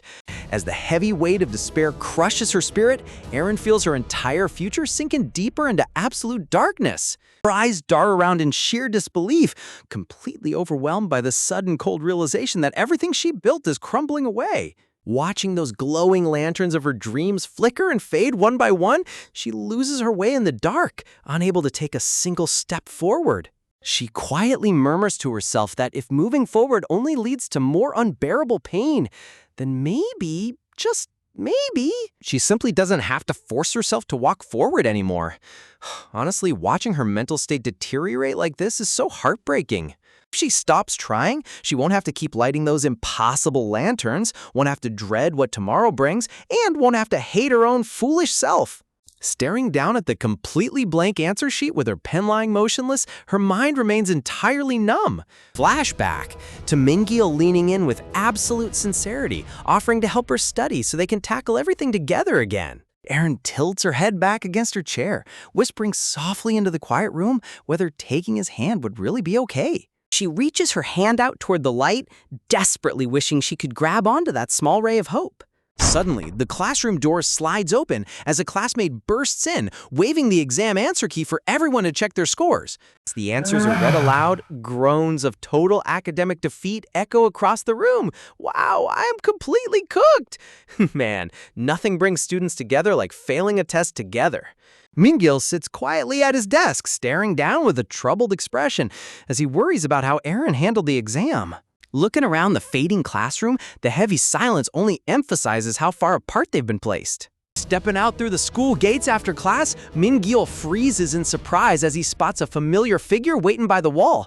His face lights up as he stammers out his shock, asking if Arin really stayed behind instead of heading home. Arin keeps her eyes fixed on the pavement, nervous, stuttering chuckle, smoothly murmuring that she just stuck around for a bit. Min-gil's heart takes a sudden leap as a deep blush creeps across his cheeks. Watching her timidly glance away, a wild thought races through his head. Did she actually wait outside just to see him? Panicking internally, Min-gil slaps his forehead in adorable, flustered chaos, telling himself to get a grip and stop overly flattering himself. This boy is so hopelessly smitten, it's hilarious. Clearing his throat awkwardly, he raises his hand and hesitantly asks if she'd like to walk home together. Arin tightly clutches her sleeves and gives a quiet, gentle nod of approval. Side by side, they begin walking down the quiet sidewalk as cars zoom past them in the evening breeze. Scrabbling for a good conversation starter, Min-gil mentally panics before awkwardly asking how she did on today's midterm exam. Arin instantly slumps into a pitch-black cloud of gloom, muttering a dark no, while Min-gil frantically backtracks in pure horror. Oh right, she gave up studying last year. Great job opening up old wounds, buddy. Trying to save the conversation, Min-gil gently brings up his previous offer, asking if she's given any thought to letting him help her study again. Arin's eyes widen as a heavy surge of conflicting emotions visibly ripples across her face. Walking a few paces ahead, her voice suddenly trembles as she whispers that she's genuinely terrified. Turning to face him with tears welling in her eyes, she admits that being around him makes her afraid she'll confess everything and completely break down relying on him. Min-gil's eyes soften as he steps closer, warmth radiating from him. He tells her she never has to be scared with him. Ugh, my heart can't take it. Leaning in, he reassures her that she can tell him every single secret and that relying on him is more than okay. Looking up into his sincere eyes, Arin quietly asks if he'll still treat her kindly even after knowing all her dark secrets, and without a second of hesitation, he promises he will. But then Arin's voice drops to a chilling whisper, asking if he'd still feel the same way if she committed a truly terrible act. Before he can even process her heavy words, Arin steps forward and gently leans her forehead right against his chest. Min-gil freezes completely, his mind short-circuiting as her warmth presses against him. Feeling her body trembling against his jacket, his heart pounds like a sledgehammer against his ribs. Staring down at her dark hair, a bitter realization washes over him. She's been carrying an unbearable burden all by herself for far too long. Aaron softly murmurs into his chest, asking if leaning on him like this is crossing an unforgivable line. Overwhelmed by panic, Aaron suddenly backs away and turns to run, gasping, begging him to just pretend she never said anything. She blindly bolts toward the street, completely oblivious to the roaring vehicle barreling right toward the crosswalk. Headlights pierce through the darkness with a blinding glare as the driver slams the horn. She's frozen in sheer terror. In a flash of pure instinct, Min-gil vaults forward, throwing his arms around her waist and diving onto the sidewalk just as the car screeches past. Talk about an absolute hero move. Rolling onto the pavement, Min-gil holds her tight in a protective embrace, frantically checking if she's hurt. But as he holds her close, he feels her entire body shaking uncontrollably in his arms. Confused, he wonders if the near-miss traffic accident just scared her half to death. But when he looks down, he sees tears streaming down her red cheeks as she sobs uncontrollably. Min-gil's heart shatters seeing her break down in complete emotional anguish. Wrapping his arms even tighter around her, he vows in his mind that no matter what terrible thing happened in her past, he will protect her with everything he's got. He strokes her back gently, asking in the softest voice if she's all right. Burying her face into his shoulder, Aaron cries out in heartbreak, apologizing and whispering that maybe it really is best for them to just stay like this. Man, what a powerful cliffhanger. What do you think Aaron's dark secret really is? Drop your wild theories in the comments below. Holding Aaron tightly right on the sidewalk curb after rescuing her from the speeding car, Min-gil looks down with unwavering determination. He whispers softly that she doesn't have to carry this crushing weight alone anymore and can simply rely on him. Close-up of their hands clinging together amidst the chaotic aftermath. Right then and there, a firm resolve settles deep inside his chest. He made up his mind that very day. Wrapping his arms around her trembling shoulders, he listens to her muffled sobs as she breaks down against his jacket. He reassures her that even if she really did commit some unspeakable act in her past, it changes nothing between them. Min-gil pulls her closer, his eyes fiercely resolute, while Aaron stares up in total astonishment. He promises to safeguard her darkest secrets no matter what rumors spin out of control. Staring deep into her tear-filled eyes, sniffles, he holds her close, letting her feel the warmth of someone who finally believes in her. Look at this man's utter dedication. With a steady, unbreakable expression, Min-gil vows in his mind that he will never, ever abandon her. Sitting together on the cold concrete pavement while traffic rushes by, Min-gil knows this choice won't be easy. Even if standing by Aaron means turning the entire school against him, he's ready to face the world alone with her. Meanwhile, just outside the school building, a girl in a green track jacket named Gina glances over her shoulder with a surprised, "Oh." She spots Min-gil standing quietly near the school gate with his heavy backpack, looking like he's waiting for someone. Gina tilts her head, recognizing Min-gil and wondering if he's finally heading home after class. Thinking this might be her chance to catch up and say hi, she starts stepping forward and raises her hand. But before she can call out his name, she freezes mid-step.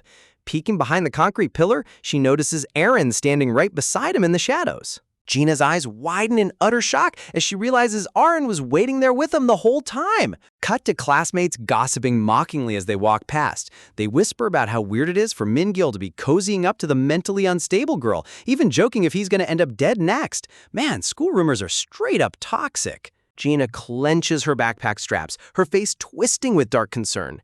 She knows all too well that staying close to Aaron is only going to drag Min-gil down into a world of pain.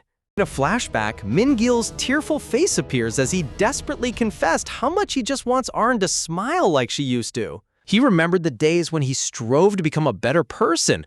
Longing sigh. Someone worthy of walking right by her side. Gina stares blankly ahead, realizing that telling Min-gil to stay away from Aaron now would be totally useless. Sitting up in her quiet bedroom late at night in striped pajamas, Gina ponders the situation. If Min-gil refuses to step away, it means he genuinely believes Aaron is completely innocent, right? She flops back onto her mattress with a heavy sigh, staring up at her ceiling as heavy doubt gnaws at her mind.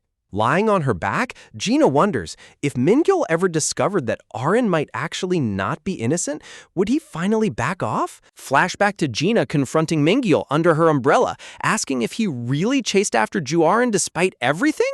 Looking up at the night sky, Gina grips her blanket, knowing just how dangerous it is for anyone to get close to Aaron right now. Meanwhile, back in his room, Min-gil stares at his phone screen after sending Aaron a text. Did you get home okay? He gulps nervously, staring at the unread bubble like his whole life depends on those 2 check marks. Talk about severe text anxiety. Sitting at his study desk, he tries to force himself to calm down, telling himself she won't reply right away and that he should just ignore his phone. Suddenly, the phone vibrates on his desk with a loud buzz. Min-gil dives across his room like a superhero, snatching a live grenade. He frantically flips the screen open, only to realize it's a spam promotional ad message from his mobile carrier about an AI device upgrade.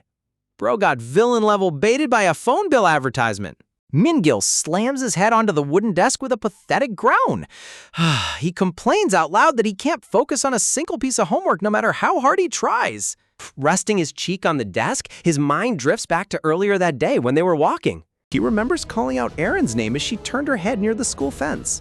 Walking side by side in the afternoon sun, Min-gil timidly asked if her phone number was still the same as before. Seeing her hesitated pause, he quickly pulled out his phone with an awkward grin, offering to exchange numbers again so she could call or text him whenever she needed help. Erin held her phone nervously, hesitating for a moment before quietly muttering a couple of timid ums. Her dark, shadowed eyes gazed up at him, intense, searching his expression for any sign of deceit or pity. Stepping slightly ahead, Erin softly asked if his offer to help her study still stood, excited if meeting after school would really be okay. Min-gil's heart went into absolute overdrive. Blushing bright red, he frantically nodded, shouting that it was totally fine and that they'd kick things off right after midterms. Flash forward back to his desk, Min-gil is hyper-focused, flipping through first-year, second-semester math textbooks to build a customized study plan for her. Reasoning that math has always been her weakest subject, he plans to rebuild her basics step by step when suddenly, gasp, his phone vibrates again. He snatches it instantly. Before he can read any notifications, he steps out into the hallway and walks toward the kitchen. Over at the dining table, his mom and dad are enjoying a warm pot of stew. His mom looks up and casually mentions she ordered dinner for everyone. Min-gil freezes in confusion, raising an eyebrow as he asks what she meant by mentioning cram school earlier. Mom sets her spoon down and gives him a stern look, reminding him she clearly warned him about what would happen if his midterm scores dropped. She scolds him, pointing out that since he insisted on transferring back to the school, keeping his grades up is his own responsibility. Mocking tone, Min-gil sputters in defense, arguing that the midterm exams aren't even finished yet. Mom dismisses his protest with a wave of her hand, saying his main subject scores are already enough to judge. And as a third-year student, whisper, he has zero time to waste. Drop the hammer! Mom nonchalantly announces she went to register him at a local cram school today, ordering him to go straight there every day after school starting tomorrow. Min-gil panics completely, shouting that she's springing this on him out of nowhere and that he already made important after-school plans. But Dad chimes in, telling him to just listen to his mother. Min-gil stands completely paralyzed in shock. His dreams of private one-on-one study sessions with Aaron are disintegrating right before his eyes. Collapse on the bed, Min-gil buries his face into his pillow, groaning that his grades didn't even drop that badly and his mom just wanted an excuse to drag him to Hagwon. Lying in the dark, Min-gil stares up at the bright glow of his phone screen, wondering on earth how he's going to break the news to Aaron now. Man, talk about terrible timing. Would you risk your own grades to help a secret crush or listen to your parents and go to cram school? Drop your thoughts in the comments below.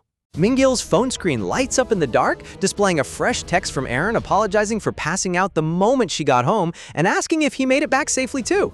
Bro shoots up in bed like he just got hit by a lightning bolt. Look at those wide eyes. He was not expecting a reply tonight. His heart hits overdrive as he stares at her message. She even threw in cute crying emoticons. Man is completely down bad right now. Sitting in the dim glow of his bedroom, Min-gil agonizes over what to text back, worrying that replying too fast will make him look like a total weirdo. He stares at the glowing screen firmly, deciding that he can't mention his mom forcing him into cram school, or Erin might feel guilty and cancel their study sessions entirely. He scratches his head in frustration, realizing that trying to explain everything over text message is going to end up as a massive essay. A sharp glint of resolve settles in his eyes as he makes a bold move. It's time to stop typing and just call her directly. Cut to Erin's dark bedroom. She sits under her blanket as her phone suddenly lights up with an incoming call from Min-gil. Close-up of her stunned face, her eyes widen in pure astonishment as she stares at his name flashing across the screen. Min-gil presses the phone to his ear, timidly asking if it's a bad time, while Erin softly reassures him that it's totally fine. He listens quietly as she explains she was just sleeping and was about to head right back to bed, whispering urgently, making him panic slightly about disturbing her rest. Worried he's keeping her up, he asks if she'll have trouble falling back asleep, but Aaron casually insists that nobody falls asleep faster than she does. Taking a deep breath, Min-gil awkwardly brings up their after-school study plans, hesitantly asking if they could reschedule for a different time. Looking over at the heavy stacks of textbooks on his desk, he suggests meeting before homeroom in the mornings since his afternoons are taken up by cram school. Min-gil rubs his neck nervously as Aaron admits over the line that getting up that early is going to be a huge struggle for her. Aaron hesitates on the line, whispering that she knows it's selfish to ask when he's doing her a favor. Min-gil's profile softens as he gently encourages her to speak her mind, telling her she can say whatever's bothering her. Aaron softly asks if they could meet on weekends instead. Min-gil's eyes stretch wide in pure disbelief as his cheeks turn bright crimson. Bro instantly leaps up off his mattress. He excitedly yells into the receiver that weekends are completely free for him too. Flops back onto his pillows with a giddy grin. Having a reason to spend entire weekends one-on-one with his crush? Talk about a massive upgrade. Scoffing, trying to play it cool, he lies back and casually claims he only called because explaining the schedule shift over text would have been way too long. Aaron bids him a quiet goodnight before hanging up, leaving Min-gil staring at his screen in a blissful haze. He sits up on his bed, second-guessing himself and wondering if calling over something so trivial felt weird to her. Split view of their quiet night, Aaron lying in her dark room while Min-gil sits on his bed blushing. Gasp, both connected by an unspoken bond. Clasping his phone close to his chest, Min-gil closes his eyes with a peaceful smile, feeling happier than he's been in years. Meanwhile, over in Aaron's room, she lies flat on her mattress, staring blankly at the glowing phone screen beside her head. So much for falling asleep instantly. Aaron tosses and turns under her heavy duvet, completely restless. She grabs her hair in frustration. If you've ever had late-night thoughts keep you up until sunrise, hit that subscribe button. Aaron is suffering from severe overthinking right now. Buried under her blankets, Aaron groans in total defeat. Min-gil's phone call left her completely and utterly wide awake. Next day, sunlight beams down on the grand exterior of Songwon Cram School as classes get underway. Min-gil slung his heavy backpack over his shoulder and stepped inside, where a friendly female teacher welcomed him to the academy. She leads him down the quiet hallway, explaining that the third-year prep class only has 9 students total, with hardly anyone from his high school. Setting a fresh practice exam on his desk, the teacher instructs him to work through the problems until 7 o'clock. Suddenly, the classroom door swings open as another student walks in, greeting the teacher with a cheerful smile. The teacher turns around with bright excitement, pointing out that both Min-gil and the new girl actually go to Songgak High. Min-gil turns his head, only to lock eyes with Gina in her casual hoodie. Talk about a crazy twist of fate. Min-gil blinks in mild surprise, looking completely calm and relaxed about seeing the familiar face. Gina's face flushes bright red with cold sweat. She looks like she just spotted a ghost standing in her classroom. Flash forward to lecture time. The instructor scribbles on the whiteboard, breaking down the 3 core elements of narrative writing. Gina glares at the back of Min-gil's head with intense suspicion. Look at that terrifying death stare. She's practically drilling holes into his skull. Min-gil sits peacefully at his desk, resting his cheek on his palm like a model student, while Gina's mind spirals out of control. Gina grips her pen tightly. Gasp, her face twisting as dark conspiracy theories start forming in her head. Her hand slips, leaving a massive ink line across her notes. She panics, wondering if Min-gil secretly tracked down her exact cram school to follow her. She quickly shakes her head, telling herself there's zero chance he'd do something so crazy. Suddenly, a soft voice whispers her name from the side. Min-gil leans across his desk with his hand cupped, whispering if she needs to borrow some whiteout tape for her mistake. Gina turns around in her chair, staring at him in total bewilderment. Talk about impeccable timing. Close up on Min-gil placing the whiteout tape directly into her palm. Gasp, their fingers brushing against each other for a brief second. Gina stares at the tape in shock, her face turning bright beet red as she wonders if he was secretly watching her notebook the whole time. Extreme close-up of Gina's sharp, calculating eyes staring sideways at him, analyzing his every move. Rolling the whiteout over her messy pen mark, Gina cynically concludes that even this smooth act of kindness is just Min-gil pushing himself to become worthy of standing beside Aaron. Right after their intense prep class wraps up, Min-gil slings his heavy backpack over his shoulder and steps into the quiet hallway, admitting to Gina that he was totally shocked to run into her at this cram school. Gina scoffs lightly, pointing out that she's the one who's truly mind-blown, asking how on earth he even ended up enrolling in this specific academy out of nowhere. As they stand waiting by the elevator doors, Min-gil explains his strict parents handpicked the academy for him, while Gina mentioned she only started attending once senior year officially kicked off.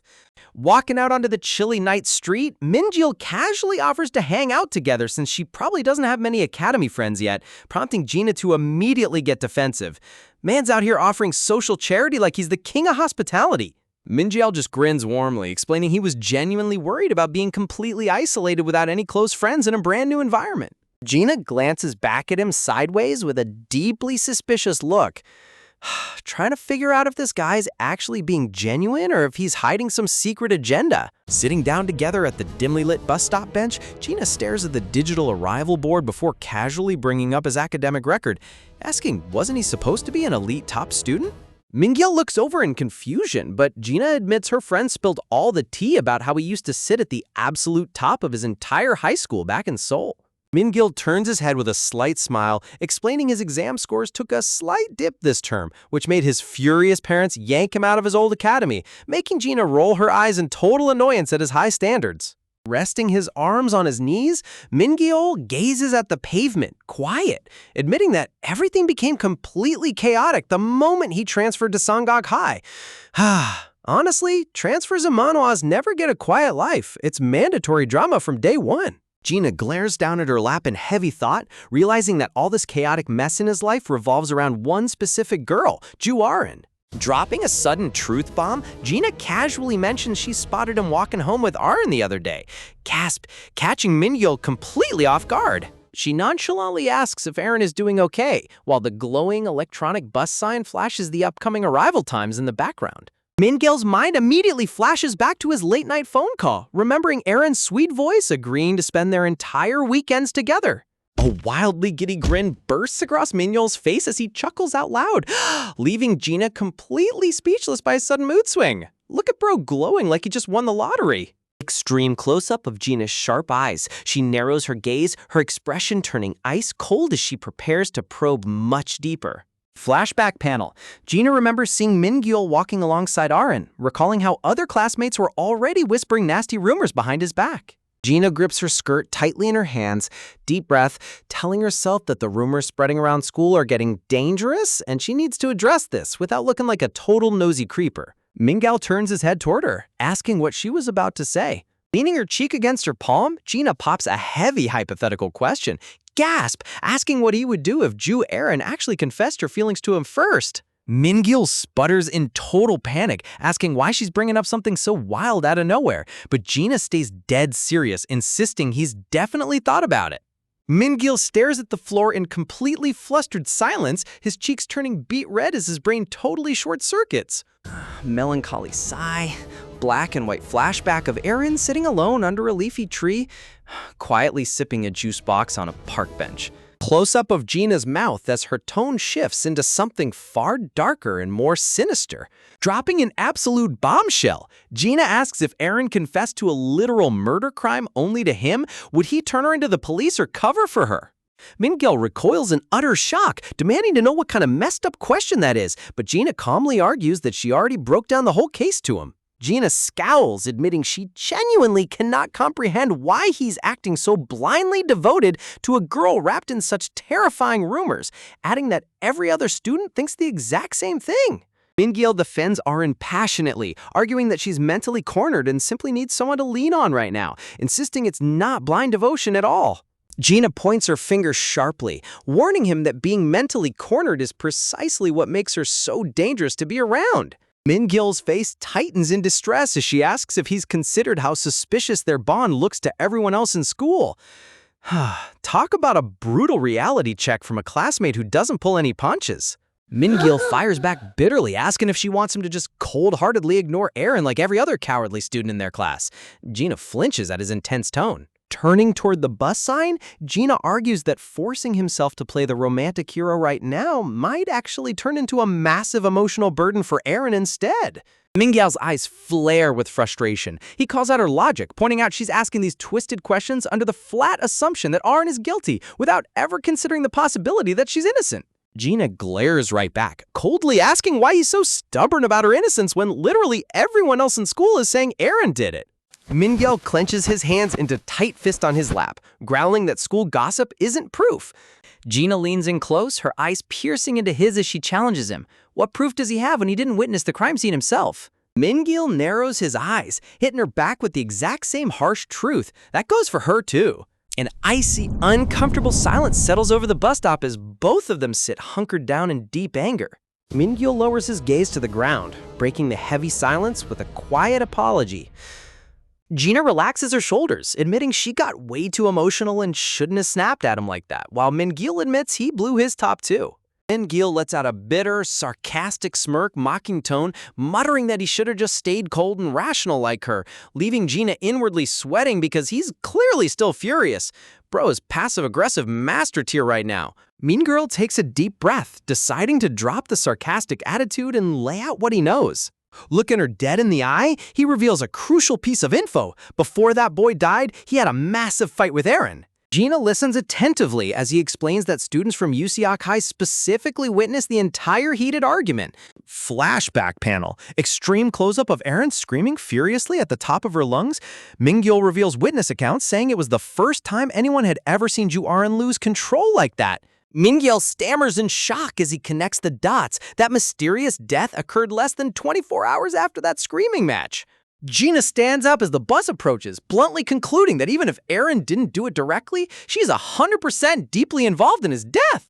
Stepping onto the bus stairs, Gina urges him to wake up and focus on his own future, reminding him they're seniors whose grades are already slipping. The bus door slams shut and the vehicle pulls away into the night, leaving Mingil standing alone on the dark sidewalk. Extreme close-up of Mingil's troubled eyes, the heavy words echoing endlessly in his mind as dark doubts begin to consume him. Sitting alone on the late-night bus, Gina rests her head against the cool glass window, staring out into the passing streetlights with a heavy heart.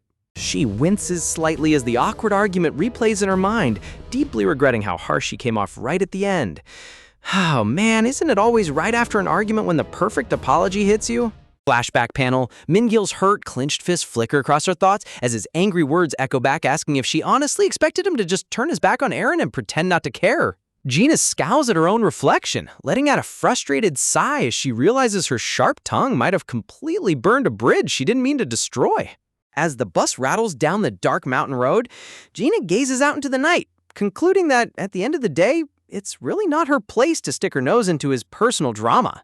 Meanwhile, switching over to the present daytime, Mingyo wanders through an unfamiliar neighborhood, checking his phone as he searches for a hidden coffee spot. Looking at the text map on his screen, he scratches his head in total confusion.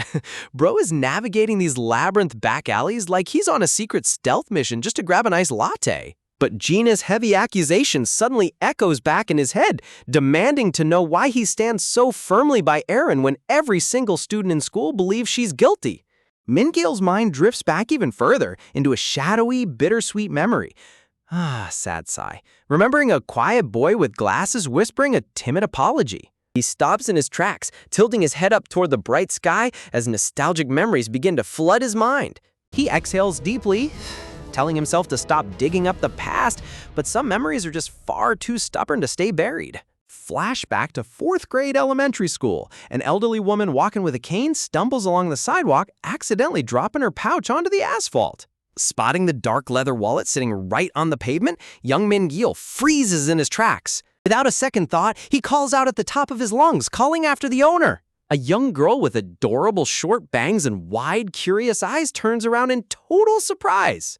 Young Mingil comes sprinting up out of breath, holding out her bright pink wallet with both hands. Look at little bro out here being the ultimate good Samaritan. The girl gasps in total shock, checking her pouch and realizing she didn't even notice it falling out at the crosswalk. A dazzling beam of sunshine smile bursts across her face as she clutches the wallet tightly, showering him with heartfelt thanks. Young Mingil completely freezes up, his face instantly turning tomato red as his heart skips a beat. Staring at her sideways, he silently realizes she looks right around his age, probably a fellow elementary student. Humming with joy, the girl skips away while checking her pouch, leaving behind an unforgettable first impression. Back at school, 4th grade Min-gil stands alone in the courtyard, wonderingly scanning the building to see if that sweet girl attends his school. Inside the lively classroom, a group of energetic kids gather around a desk during morning break. A boastful kid holds up dynamic footage of a glittering ultra-rare trading card, the Royal Guardian. Man, back in elementary school, flexing an ultra-rare card was equivalent to owning a luxury sports car. Surrounding boys cheer in absolute awe, praising Baekhaimen for pulling such an insane card on his very first pack. Sitting at a side desk, Min-gil turns to his quiet classmate Jinsu, asking if he collects those popular battle cards too. Jinsu tilts his head with a gentle smile, timidly admitting he doesn't really collect them all that much. Min-gil reaches into his pocket, pulling out a sparkling Iron Warrior card, gasping, eager to show his rare pull to his desk buddy. Meanwhile, Haemin continues to revel in the spotlight, basked in the whisper loud compliments of the entire classroom. Min-gil notices Jinsu quietly peeking over at the popular crowd with a wistful look in his eyes. He clearly wants to be over there. It becomes super obvious that quiet little Jinsu desperately wants to fit in and play cards with Haemin's cool squad. The next morning, as Min-gil walks down the hallway, muttering, he hears kids hyping up Haemin once again. Haemin boasts loudly to his friends, bragging about how he randomly found a rare card lying around the playground yesterday. Min-gil's eyes widen as he glares at the card Haemin is showing off. It's the exact same Iron Warrior card. A sudden wave of shock hits Min-gil as he immediately recognizes the distinct mark on the card corner. Min-gil rushes into the classroom, calling out to Jinsu, who sits quietly at his desk. Clasping his hands nervously, Min-gil asks if that card Haemin is showing off happens to be the one Jinsu wanted to flex yesterday. Jinsu flinches violently, a cold sweat breaking out across his pale face. Lowering his eyes, Jinsu softly mutters that he actually gave that card away to a friend as a gift. Before Min-gil can digest the answer, Haemin swoops in out of nowhere and slings his arm heavily around Jinsu's shoulders. Talk about terrible timing. Haemin loudly drags Jinsu away to go eat lunch, scoffing, leaving Min-gil standing in suspicious silence. A black and white panel of the Iron Warrior card flashes in Min-gil's head. The pieces just aren't adding up. Min-gil corners Haemin in the hallway right before the bell rings, demanding a quick talk, making Haemin groan in annoyance. Min-gil looks him dead in the eye, bluntly asking where he really got that Iron Warrior card from. Haemin snaps back aggressively, scoffing, swearing he found it at the playground, mocking, but Min-gil isn't buying his story for a single second. Min-gil presses harder, asking directly if that card actually belongs to Jinsu. Haemin's friendly facade instantly shatters. He leans in with a dark, twisted scowl, whispering, asking if Min-gil is seriously accusing him of stealing? Min-gil stammers, pointing out that Jinsu's card had a very specific scratch mark, when suddenly Haemin violently grabs him by the collar. Yelling in pure fury, Haemin pushes Min-gil against the wall, dramatically threatening him for daring to doubt his honesty. Surrounding kids gasp as a full-blown hallway fight erupts, with Haemin violently shaking Min-gil while yelling that he won't let this slide. Imagine stepping up to defend a classmate, only to have the school bully corner you against a wall. Min-gil finds himself pinned down, sweating in sheer horror, while Haemin, towering over him, screams utter trash talk right into his face. But right before the bully can throw a punch, a fiery young girl leaps into the fray. Little Ju Arin grabs Haemin's arm with zero fear, barking at him to back off immediately. Haemin snarls in irritation, but Arin doesn't flinch for a single second. She glares holes through him, demanding he release Min-gil this very instant before things get ugly. Realizing a crowd is forming, Haemin shoves Min-gil aside and storms off, hurling a final threat that Min-gil is dead meat if they cross paths again. Min-gil drops to his knees, clutching his throat while gasping for air.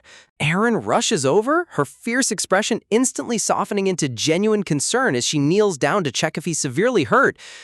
Man, talk about a hero entrance. Gently offering to walk him to the nurse's office, she watches as Haemin sulks away into the distance. Min-gil can barely catch his breath, completely stunned that someone actually stood up for him. Later that afternoon, back in the classroom, Min-gil rests his head on his desk, his mind completely consumed by quiet Jinsu. He knows Jinsu was too terrified to speak up, and he desperately wants to find a way to get that stolen card back to its rightful owner. Suddenly, the surrounding kids shout for Haemin to hurry up for a soccer match. In his rush to flex on the field, Haemin hastily tosses his stuff into his locker, fearful gasp, leaving the metal door wide open as he trots away. Min-gil turns his head, noticing the unlatched locker door swaying slightly on its hinges. Bro, leaving a locker wide open in an empty classroom is literally begging for chaos. Min-gil's eyes lock onto the interior. Sitting right on top of a messy pile of textbooks is the glowing Iron Warrior card. Min-gil's chest heaves as a wave of intense anxiety hits him. His pulse races like crazy. He knows taking it back is technically stealing from a bully, but leaving it there means letting Jinsu suffer. After the final bell rings and the school clears out, Min-gil slowly walks through the deserted classroom, breathy suspense, calling out Jinsu's name into the quiet air. Realizing the timid boy has already headed home for the day, Min-gil tightly clutches his backpack straps, deciding he'll just hand the card over first thing tomorrow. Next morning arrives under a dark, heavy blanket of storm clouds looming over the elementary school. The second Min-gil steps into the room, the atmosphere drops to sub-zero. The homeroom teacher stands at the podium with a stern scowl, while Haemin stands beside him, hanging his head in dramatic misery. Haemin rubs his eyes, sniffling loudly and putting on the most Oscar-worthy performance of a heartbroken victim. Wow, look at this kid wiping fake tears. Give him an award already. The teacher's eyes glint coldly behind his glasses as he commands every single student to sit down and close their eyes immediately. Min-gil stammers in confusion as he slides into his seat, listening to the teacher declare that Haemin's prized rare card was stolen right out of his locker yesterday. The teacher fumes with anger, stating that theft is a disgusting crime that will not be tolerated, demanding total silence as he prepares to deal out harsh justice. Declaring that he will personally search every student's backpack one by one, the teacher warns that whoever took it will face catastrophic punishment. Min-gil's blood instantly runs ice cold. He didn't hide the card properly. Scanning the classroom, the teacher zeroes in on Min-gil, sharply demanding to know why his hands aren't resting on his head like everyone else. Walking straight over with a menacing shadow, the teacher bluntly announces he's going to begin the full back search right here with Min-gil. That teacher unzips the front pocket of Min-gil's backpack, reaching inside and pulling out the exact Iron Warrior card. Holding the sparkling card right in front of Min-gil's pale face, the teacher sternly demands an immediate explanation. Min-gil's eyes dilate in pure terror as his whole world collapses. Whispers instantly explode across the room like wildfire. Students gasp in total disbelief, already branding him as a dirty thief, while Min-gil trembles uncontrollably, stammering that he didn't steal it for himself. Desperately looking over at Jinsu, Min-gil pleads his case, explaining to the whole class that the card originally belonged to Jinsu, and he only sneaked it out of Haemin's locker to return it to his friend. The teacher pauses, turning toward the timid boy with glasses, and holding up the card to ask if Min-gil's story is actually true.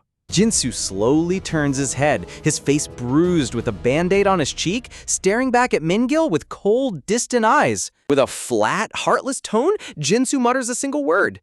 No. Min-gil's heart literally stops in his chest. Throwing his only defender completely under the bus, Jinsu lies straight to the teacher's face, claiming he willingly gifted the card to Haemin and accusing Min-gil of stealing it out of pure greed. Talk about absolute top-tier betrayal. Disappointed, the teacher orders Min-gil to stay behind after class for punishment. As heavy shadows blanket Min-gil's face, he realizes that from that exact second, his life turned into a living nightmare. Over the following days, the bullying escalates dramatically. Haemin snatches Min-gil's language textbook, waving it high out of reach while laughing maniacally.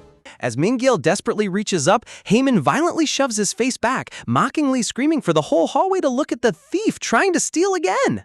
With a cruel smirk, Haemin chucks the textbook down the crowded hallway like a football. The textbook flies right through the air and lands right into the hands of none other than Jinsu. Haemin cupped his hands around his mouth, shouting at Jinsu to hang on to it and make sure the thief doesn't get his hands back on it. Min-gil rushes up to Jinsu with pleading eyes, softly begging his former friend to just hand back his school text. But instead of helping, Jinsu glares with total coldness and violently hurls the textbook right out the second-story window. Whispering a pathetic apology, sizzled Jinsu turns around and trots off alongside Haemin's bully crew, leaving Min-gil standing completely broken in the hallway. Outside in the courtyard, the textbook lands right face down in a filthy water puddle, its pages absorbing mud and rain. Min-gil realizes Jinsu cared more about fitting in with the cool kids than protecting the person who stood up for him. Things get even worse during seat reassignment. A girl raises her hand high in front of the whole class, loudly complaining that she's terrified to sit next to Min-gil because he might steal her belongings. Though the teacher reprimands her for making rude comments, Mingyul lowers his head in complete shame, knowing nobody in this entire building will ever accept him again. Suddenly, a bright, energetic voice chirps right beside his desk. Ju Erin slides her chair back with a sparkling, radiant smile, greeting him like nothing ever happened. Mingyul blinks in absolute shock, timidly returning the greeting while the teacher instructs everyone to open their language books. Noticing that Mingyul's desk is completely bare because his book was ruined in the mud, Erin gently tilts her head, breathily holding up her textbook and asking if he wants to share with her. Mingyul stammers in disbelief, asking if she's really fine with that, while Erin, giggle, happily scoots her desk right up against his with zero hesitation. Looking into her bright eyes, Mingyul finally voices the dark fear haunting his soul, softly asking if she isn't terrified that he'll secretly steal something from her too. Erin pauses for a second, looking at him with pure, unbothered innocence before casually asking why on earth she would ever be worried about that. With total conviction, she reminds him of what he said in front of the class, that he was only trying to give the card back to Jinsu. Mingyul's eyes fill with trembling light as he whispers if she actually truly believes his words. Looking him straight in the eyes with absolute trust, Erin smiles softly and replies, "Yes." Imagine being framed as a thief by your entire school, only for one fearless girl to stand up and ask the simple question that nobody else dared to ask. Young Mingyul stammers in complete shock, unable to comprehend why anyone would take his side after everyone turned against him. Resting her chin on her hands with a bright, radiant gaze, Erin looks at him with complete, unwavering trust. Man, finding a real friend who sticks by you when the whole world is pointing fingers is literally priceless. Mingyul's eyes dilate in pure awe as her words wash over him, shattering years of painful isolation in a single second. As Erin turns back toward the window with a gentle smile, Mingyul realizes that no matter how dark things get, he finally has someone standing in his corner. Fast forward years later to high school. Present-day Mingyul sits at a cozy cafe table, sliding iced coffees across to Erin with a grateful smile while thanking her for taking the time to meet up. Adjusting her baseball cap over her dark hair, Erin lightly laughing, Erin softly refutes him, admitting that she's actually the one stealing his entire weekend afternoon just to get tutored. Pulling out notebooks from his bag, Mingyul chuckles and asks if they should dive into math first, though he admits it's tricky deciding where to even start. Look at him pulling out a fully structured study schedule like a professional academic coach. He excitedly breaks down key first-year topics and past exam drills while Erin just stares in mild astonishment. Settling into a deep focus, the two get straight to work, with Erin scribbling down notes under her cap while Mingyul thoughtfully taps his pen against his cheek. Pausing for a second, Mingyul glances up from his paper, looking over at her with a quiet, curious gaze. 30 minutes fly by in complete hyper-focused silence as the cafe clock ticks away overhead. Sweating slightly, Mingyul steals another subtle glance, wondering to himself how she's handling that difficult material. She remains completely absorbed in her notebook, writing furiously without taking a single break. Mingyul's eyes widen as he watches her intensity, realizing just how hard she's pushing herself. A sudden flashback flashes in his mind, remembering Erin back in middle school sitting in her uniform, always top of the class and grinding tirelessly at her desk. Snapping back to reality, Mingyul blinks, softly calling out her name under his breath. Erin slowly tilts her cap upward, breathing heavy, exhausted shadows under her dark eyes as she stares straight at him. Catching him staring, Erin asks if he said something, causing Mingyul to frantically wave his hands in embarrassment while stammering that he just spaced out.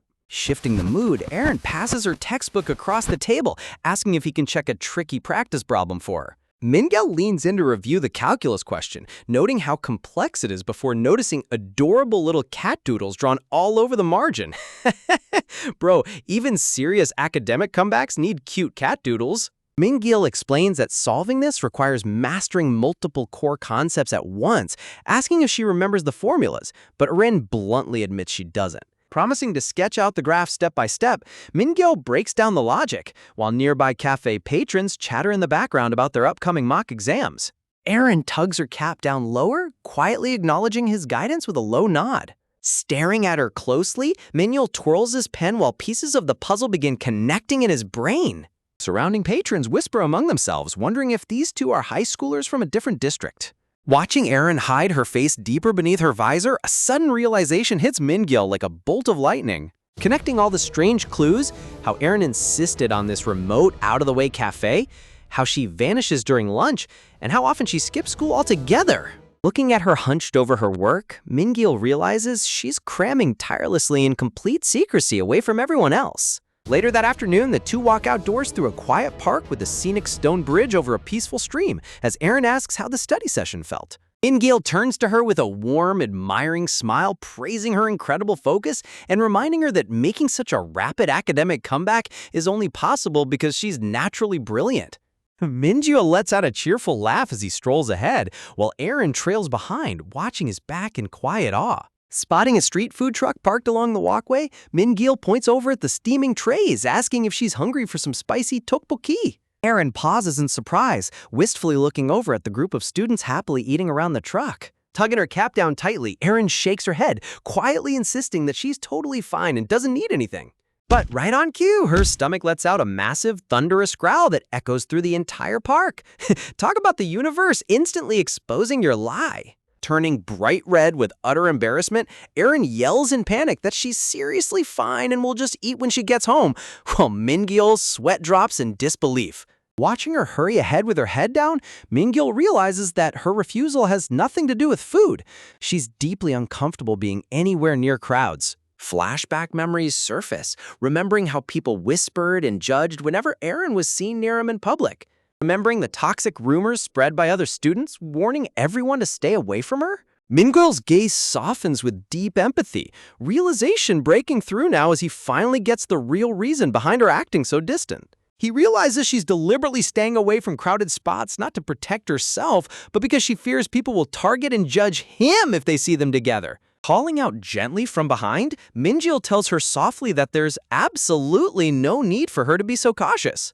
Glancing over at an empty swing set in the nearby playground where kids are playing, Min-gil turns to her with a gentle smirk, casually asking if she wants to take a seat on the swing.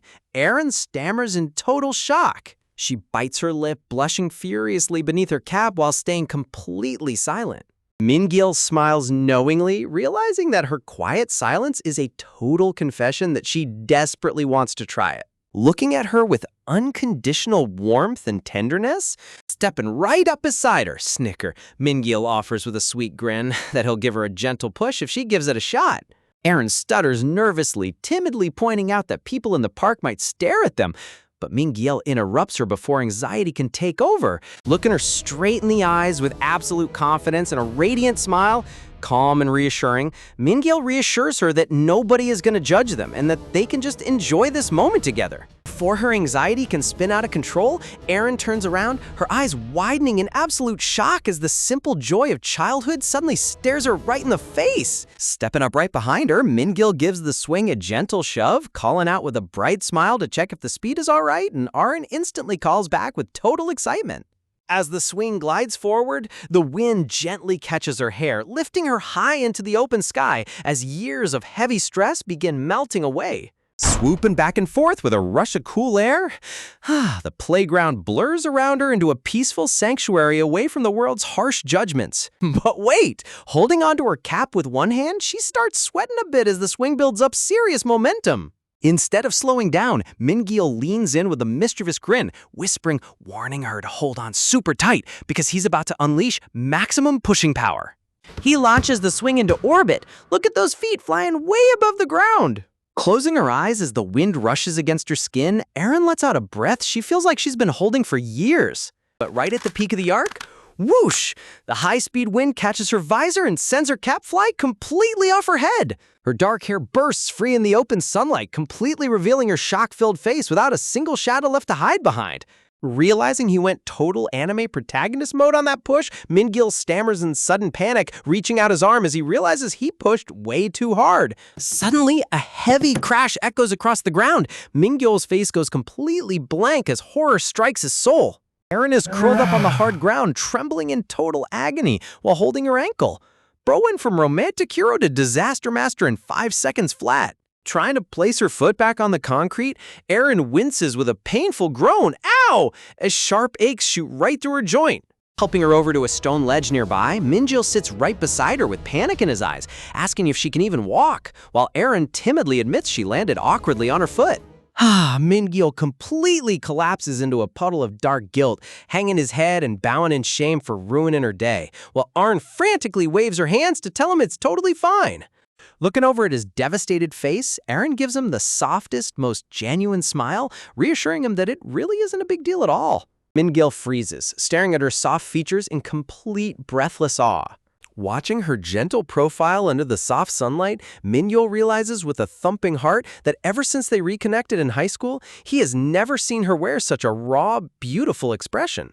Smack! Out of nowhere, Min-gil slaps his own face full force. Aaron just stares at him like, bro, did you lose your last brain cell? While he internally panics over why he's smiling when he literally just injured her. Shaken off his embarrassment, Min-gil stands up and points down the road, dramatically announcing that he's running off to find a local pharmacy to grab medicine and a cold drink for her.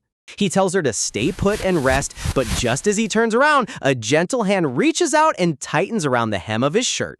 Tugging his clothing back with trembling fingers, Aaron quietly looks up, asking if he can just stay right here by her side instead of leaving. Looking up at him with pure, undefended vulnerability, she softly whispers a single word. Please? Oh man, my heart just exploded. Who could possibly say no to that look? Min-gil's entire face turns cherry red, his heart hammering against his chest as her plea completely paralyzes his legs. Sitting side by side beneath the rustling leaves of the big park tree, a cozy, comfortable silence settles over them like a warm blanket. Not wanting to seem like a helpless burden, Aaron suddenly pushes off the stone ledge, insisting that her leg isn't broken or anything. Look at her hopping around on one foot like a total goofball, declaring that she can move completely fine while Min-gil's sweat drops in utter disbelief. She takes off jogging down the stone pathway to prove her point, only to instantly fold like a lawn chair and squat on the floor in agony. Min-gil sprints over, sighing heavily as he scolds her for being so stubborn. Looking up at the dimming sky, Min-gil notices the evening shadows stretching across the ground, realizing she hasn't eaten a single bite all afternoon. He thoughtfully strokes his brow, trying to figure out how to get her safely back home without worsening her injured ankle. Turning toward her with absolute determination in his eyes, softly, almost breathily, Min-gil softly calls out her name. Dropping down on one knee right in front of her, Min-gil presents his back, offering her a piggyback ride. Be honest down in the comments, would you have the courage to offer a piggyback ride to your crush on the spot, or would you freeze up completely? Aaron stammers in total shock, timidly reminding him that it's getting dark and carrying her would be way too heavy and embarrassing. Looking back over his shoulder with a fierce blush on his face, Min-gil firmly insists that he's carrying her all the way home before nightfall, no arguments accepted. Suddenly, a nostalgic flashback takes us back years ago to 5th grade. A gentle breeze flows through the open classroom window as a group of young girls gossip near the back. Cleaning up around the classroom, young Min-gil's ears instantly perk up when he hears the girls pressing Aaron to spill who her ideal type is. Wiping the windowsill with a damp rag, little Min-gil sweats bullets, whispering to himself if it's even ethical to eavesdrop on girls' secret romance talk. His hand freezes dead in its tracks when a girl loudly asks if there's any boy in their entire school that Aaron secretly has a crush on. Heart pounding like a jackhammer against his chest, Min-gil holds his breath while young Aaron tilts her head, thoughtfully pondering the question. With a bright, radiant laugh, young Aaron cheerfully declares that she doesn't like a single boy. Min-gil lets out a tiny sigh of relief from the windowsill. The girls groan in disappointment, complaining that kind and good-natured is way too vague, eagerly asking if she cares about handsome looks instead. Then, Aaron drops the ultimate bombshell that shatters young Min-gil's entire universe. Clapping her hands together with twinkling eyes, young Aaron dreamily admits she wants someone dependable and super strong, a brave hero who can step in and protect her whenever she's in danger. Later that night, young Min-gil stands in front of his bedroom mirror, pulling up his sleeve only to reveal a noodle arm with zero muscle. Bro was looking for biceps and found string cheese. Determined to transform into his dream hero, he drops to the floor and starts grinding push-ups, shaking like a leaf on push-up number 2. Throwing himself onto his bed, little Min-gil buries his head in his pillow, crying out in total despair that he's hopelessly weak. The very next day at school, the teacher instructs the class to pair up with their assigned partners for gym activities. And right on cue, one of the popular boys turns around with an annoyed scoff, glaring right back at Min-gil with heavy rivalry. What happens when your high school gym teacher forces you to do back-to-back partner lifts, but your crush weighs so little you accidentally launch them into orbit? Flashback to elementary school, where little Min-gyeol found himself paired up with one of the popular girls during PE class. The second the teacher gave the signal, his partner yanked him back, sending little Min-gyeol flying backward before he could even brace himself. She practically hoisted him up on her back like a featherweight backpack. The whole class started giggling as she teased him about weighing practically nothing. Redder than a strawberry, Min-gyeol begged her to put him down, laughing, but she just laughed and told him to try escaping on his own. Thank goodness the PE teacher blew his whistle, ordering everyone to quit messing around and actually complete the exercise properly. Later that afternoon, little Min-gyeol was outside with a watering can, grumbling to himself that embarrassing himself in front of Aaron was becoming a daily routine. But just as he was sulking, a sweet voice called out. It was little Aaron, asking why he hadn't headed home yet. Blushing on the spot, he stammered that he was assigned plant watering duty for the day, which instantly caught her attention. Noticing how intently she was staring at the water pitcher, Min-gyeol hesitated, wondering if she actually wanted to help. The second he timidly asked if she wanted to give it a shot, Erin's face lit up with pure joy as she squealed in excitement. Look at those anime sparkle eyes. She was completely thrilled. Taking the watering can, she carefully drizzled water over the potted plants, checking in with him to make sure she was doing it right.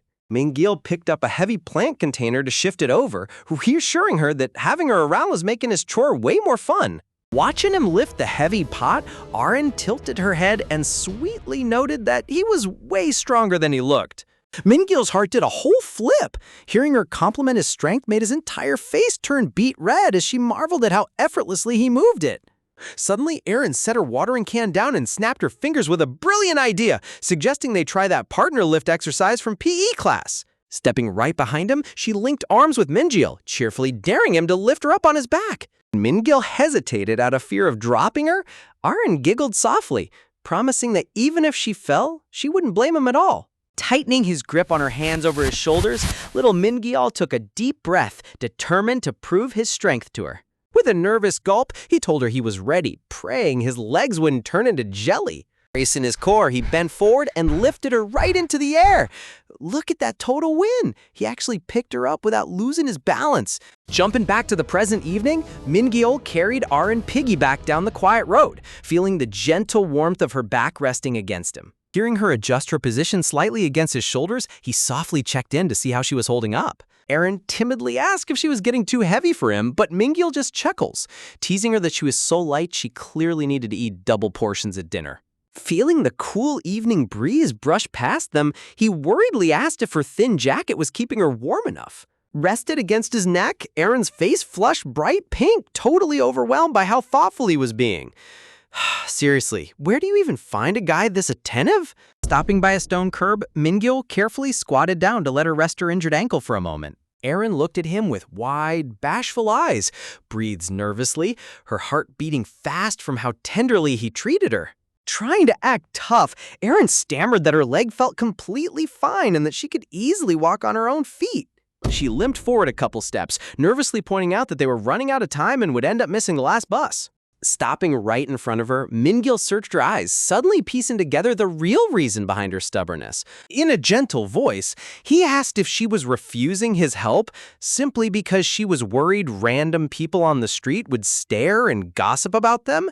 Aaron averted her eyes, whispering that it wasn't about her own image at all, which left Min-gyeol completely puzzled. With absolute honesty, she confessed that she was terrified that if people saw them together, they'd start judging and targeting him just for being around her. Realizing she was putting his reputation above her own throbbing injury, Min-gyeol's heart melted, and he softly told her to wait right there.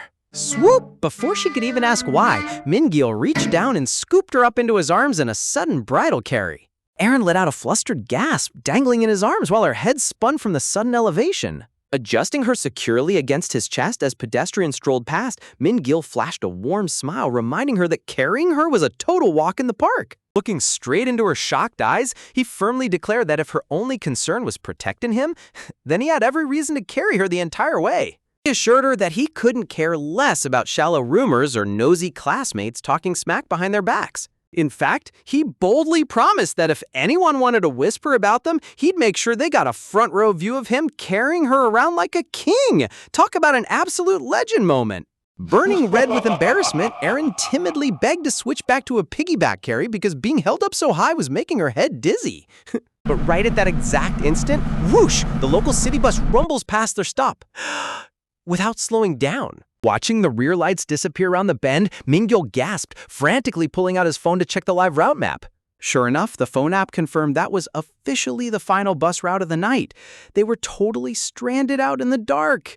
Sitting down on the curb together, Min-gil checked his location, gasped, realizing his house was nearby, while Erin admitted her apartment complex was an entire hour's walk away. Min-gil instantly insisted on carrying her all the way to Hanbo Complex 5, but Erin firmly protested, pointing out that carrying someone for an hour on an unlit road with no sidewalks was way too dangerous for him. Min-gil hung his head, feeling deeply guilty that his overly wild swing push caused her sprained ankle in the first place.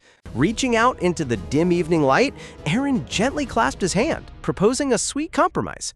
With a tender smile, she looked up into his eyes, asking him to just hold her hand tightly and catch her if her bad ankle wobbled. Interlocking his fingers securely with hers, Min-gil felt his heart thumping as they began walking into the cozy night, side by side.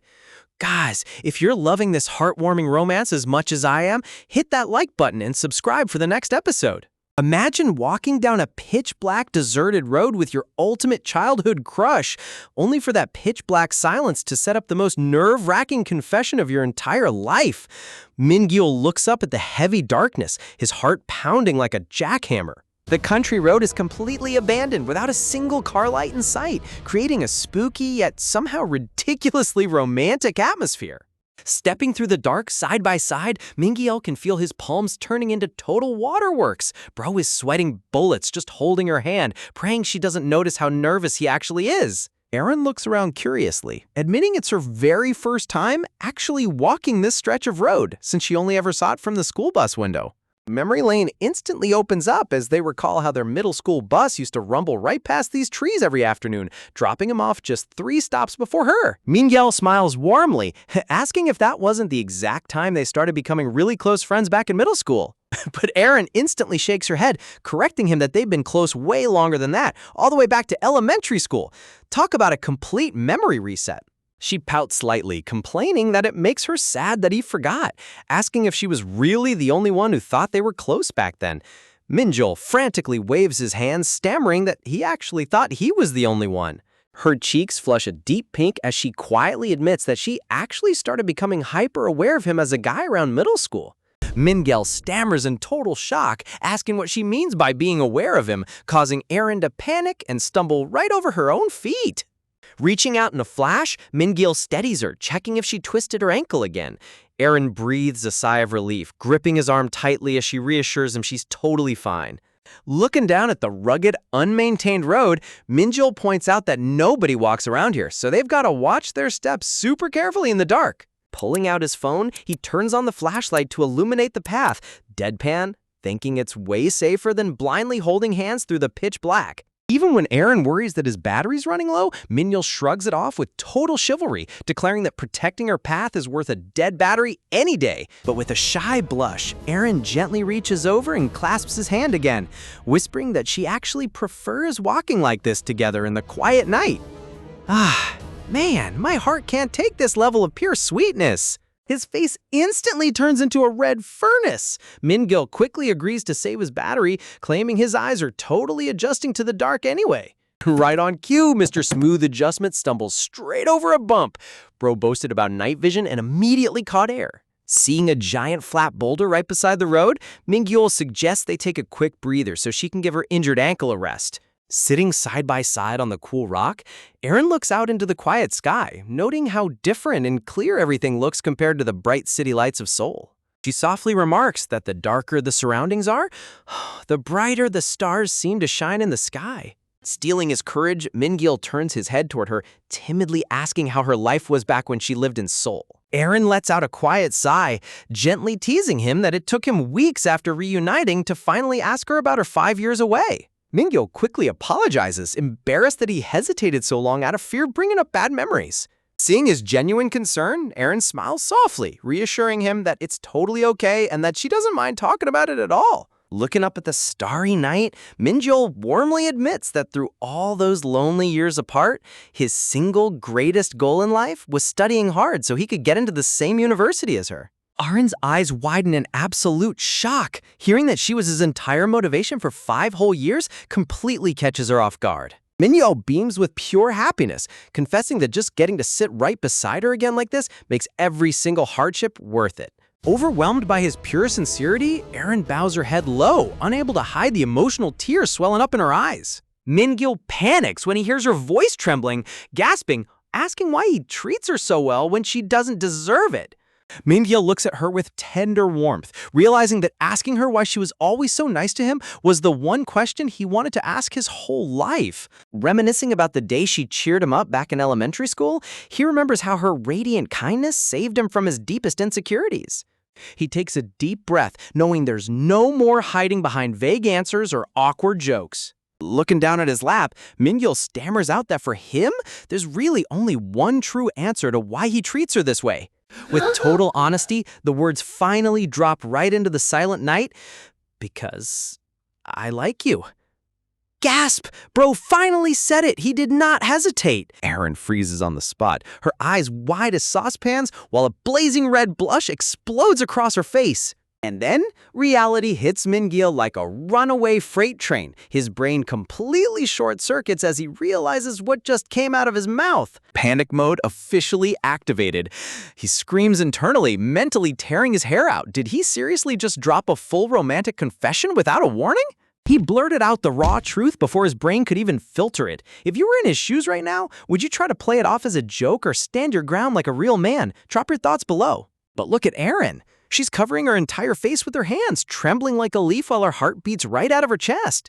Hearing the tense silence, Mingyul nervously glances over, tense noticing how intensely her shoulders are shaking. Thinking he made her uncomfortable, Mingyul slowly pulls his hand away, worried that his sweaty palm was bothering her. He hangs his head, biting his lip, while internally berating himself for ruining that peaceful moment.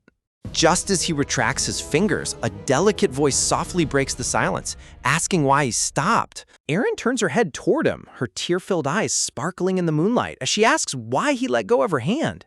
Mingyul stammers awkwardly, nervously muttering that his hand was getting all sweaty and gross from his extreme nervousness. Reaching out without a single second of hesitation, Arin tightly interlocks her fingers back into his, proving she doesn't care at all. Showing him her own sweaty palm with a bashful smile, she proves that her heart is racing just as fast as his. Tightening her grip around his hand, Arin softly whispers that his touch feels so warm and reassuring against the chilly night air. Sensing how cold her fingers actually are, Mingyul's protective instincts immediately trigger, asking if the night breeze is chilling her to the bone. Without missing a beat, he strips off his cozy plaid shirt layer to drape over her shoulders. Talk about going from a nervous mess to the ultimate romantic lead in 2 seconds flat. Imagine building up the courage to confess to your childhood crush, only for her to lean in closer and drop a line that completely short-circuits your entire brain. Leaning in with soft eyes, Arin whispers that holding hands isn't just about catching her bad ankle. It's way more than that. Interlocking her fingers firmly with his, Arin blushes a deep rosy red, softly whispering that staying glued right next to each other keeps both of them much warmer against the chilly night breeze. Mingyul's jaw drops as his brain completely freezes in total romantic overload. His face turns into a literal campfire. Bro is sweating bullets from sheer embarrassment, wondering if his heart pounding this loudly is gonna give him away. Man, look at these two sitting side by side on a giant boulder in the middle of a dark, empty road. The sheer romantic tension in this panel is so thick you could slice it with a butter knife. Unable to handle the intense physical contact, Mingyul stammers out a frantic apology, confessing that his palms are turning into full-on waterworks from how nervous he is. But instead of pulling away, Arin looks at him tenderly, whispering that his hands aren't gross at all. In fact, they feel wonderfully warm and comforting. Mingyul hesitantly asks if it's really okay for him to stay this close to her, but Arin instantly reassures him, admitting she's only worried that he might catch a cold sitting out here in the dark night. Looking up into his eyes with a bashful pout, Arin softly murmurs her gratitude, sighs, completely mesmerized by how genuinely sweet and protective he's been all evening.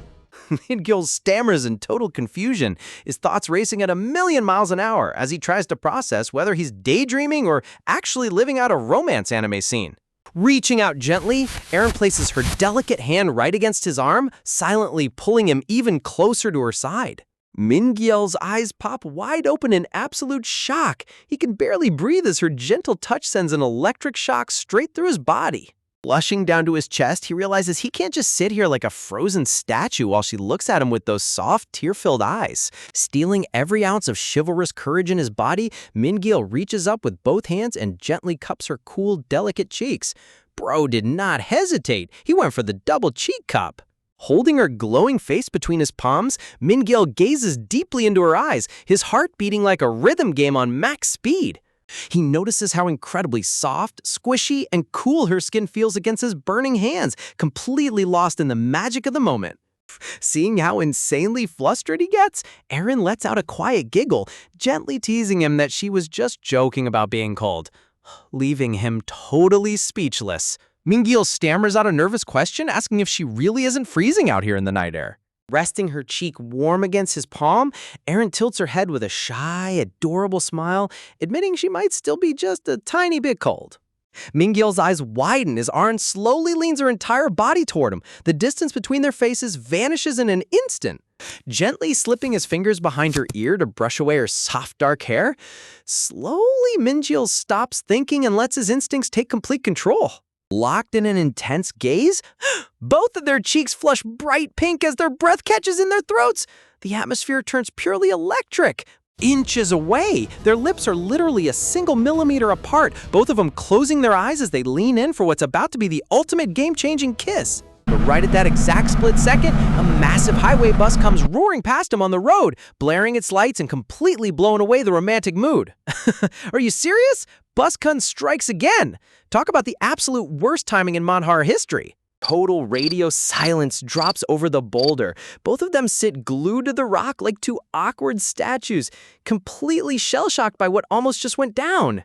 Min-gyul looks like his entire soul just left his body. Sweat drops are pouring down his forehead while Erin stares silently at the ground, completely red-faced.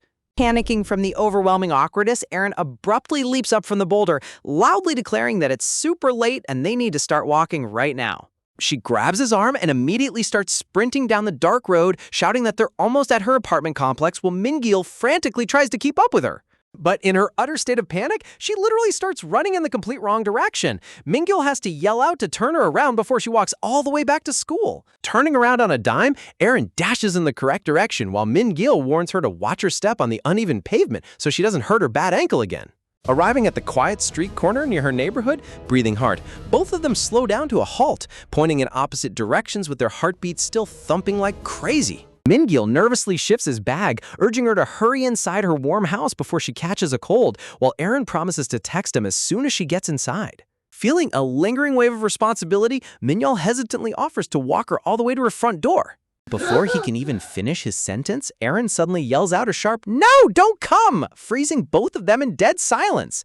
Realizing how harsh that sounded, Erin quickly lowers her head, stuttering out a soft apology and explaining that she's totally fine walking the last few steps alone. Min-gyul blinks in surprise but nods politely, giving her a quiet goodbye as she turns around and walks into her building. The second Min-gyul gets back to his own bedroom, he faceplants onto his mattress with a massive, soul-crushing groan. He buries his face in his pillow, mentally beating himself up. Today was literally a perfect 10 out of 10 romantic day, and he feels like he completely ruined the ending by being too pushy. But then, a sudden realization hits his brain like a bolt of lightning. Min-gyul sits bolt upright on his bed, his eyes dilated in total horror. He grabs his head in full cringe overload. He screams internally. Why on earth did he get so carried away and lean in for a kiss on an unlit road after a simple confession? Bro is undergoing terminal late-onset embarrassment. Flashback memory plays in his mind. If that random bus hadn't zoomed past at that exact second, would they have actually kissed? Or did she pull back right before? Standing in his quiet bathroom, Min-gyul stares at the sink faucet, remembering how close her face was and how the only thing separating them was a single breath of air. He turns on the cold tap and violently splashes freezing water all over his face, groans, to snap himself out of his romantic delusions. Dropping his hands, water drips from his chin as he gazes into the bathroom mirror, trying to calm down his racing heart and analyze the situation logically. Looking down at the hallway mat, he reassures himself that even if he didn't get a clear spoken verbal answer to his confession tonight, the fact that she willingly held his hand and held on tight proves her feelings aren't one-sided. Meanwhile, back in her own bathroom, Erin stands in front of the mirror in her comfy camisole, gently drying her damp dark hair with a towel while her face blushes furiously at the memory of his hands cupping her cheeks. Man, she's losing her mind over him just as much as he is. Flopping back onto his bed, Min-gil commands his brain to shut down and go to sleep before his overthinking drives him completely crazy. But of course, sleeping is totally impossible. He lies flat on his back, staring blankly up at the dark ceiling, while thoughts of her continue to loop on repeat.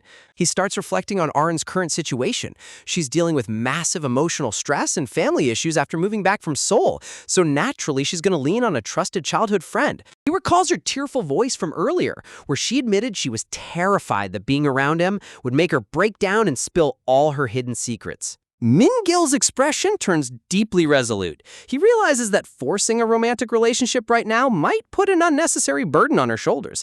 But if he stays by her side while knowing nothing, their bond will naturally grow even deeper than before. If you're excited to see where this emotional love story goes next, smash that like button and subscribe for the next episode. Min-gil realizes that simply comforting Erin isn't going to solve anything. If he truly wants to protect her, he needs to understand the dark secret she's running away from before it destroys both of them. Reaching up to his bookshelf late at night, he pulls down his old middle school yearbook, determined to dig up clues about her past at Yusak High. Flipping through the dusty pages, Min-gil scratches his chin, trying to remember if any of his former classmates ended up transferring to Yusak High. Look at bro turning into a full-on detective overnight. He scans through the student roster, figuring out that 2 specific guys from his middle school didn't go to Sangak High, meaning they're likely enrolled at UCok High right now. A quick memory flashback pops up of those 2 old classmates goofing around in an old school photo. He realizes he's never really talked to them back then, making the idea of approaching them feel super awkward. Still, if anyone in town knows the truth behind why Erin suddenly transferred away and why everyone treats her like a complete ghost, it has to be someone who went to school with her. Min-gil knows randomly reaching out to guys he hasn't spoken to in years is going to be incredibly uncomfortable, but he can't let a little social anxiety stop him. Standing in his quiet room under the dim moonlight, Min-gil sets his mind on a dangerous mission. Tomorrow after class, he's going directly to Yusak High School to demand answers. Meanwhile, as the quiet night fades into a chilly dawn, heavy clouds gather over the school grounds, setting the scene for a heartbreaking morning. Early the next morning, Erin stumbles into the school building, gasped, wearing a thick face mask while shivering from a burning fever. The long hallways and empty classrooms stand completely silent, bathed in the pale morning light, before any other students arrive. Barely able to keep her eyes open after a sleepless night, Erin sets her heavy bag on her desk and drags her trembling legs toward the quiet stairwell. She collapses onto the cold concrete steps, curling her frail body into a tiny ball while her head throbs with overwhelming pain. Her eyes look completely drained of life, heavy with exhaustion and physical agony as she stares blankly into the shadows. Flashback memories echo through her mind, recalling Min-gil's gentle voice in the woods as he confessed his genuine feelings to her. Sitting alone in the dark stairwell, Erin buries her face in her knees, mentally tearing herself apart for freezing up and failing to give him a clear answer. She squeezes her knees tight against her chest, drowning in confusion and wondering why she can't just be normal like everyone else. 2 agonizing choices loop endlessly in her head, either cut Min-gil off completely to shield him from her dark past, or drop her guard and lean on his shoulder. Man, seeing her suffer like this is absolute agony. She wants to be honest with him so badly, but her past trauma is holding her mind hostage. A memory flashback of young Min-gil flashes in her mind, covered in cuts and bruises, wiping sweat from his face with that same goofy, stubborn grin. Gazing at that memory, Erin's heart aches as she whispers to herself, how could she ever risk dragging someone as kind and chivalrous as him into her personal nightmare? Suddenly, echoing footsteps approach the stairwell. Hearing 2 girls chatting as they walk up, Erin quickly forces herself up from the steps to hide around the corner. But as she stands frozen against the wall, their nasty gossip pierces straight through the quiet air, asking why a weird girl like Erin is suddenly clinging to the new transfer student. The girls sneer callously, mocking Min-gil for getting a girlfriend immediately, calling Aaron a total freak who isn't even normal. Then drops the absolute bombshell rumor. The girls whisper with cruel giggles that Ju Aaron literally pushed a student off a building at USOC High and killed him. And now she's trying to find her next victim. What? A murder rumor? Talk about an insane escalation.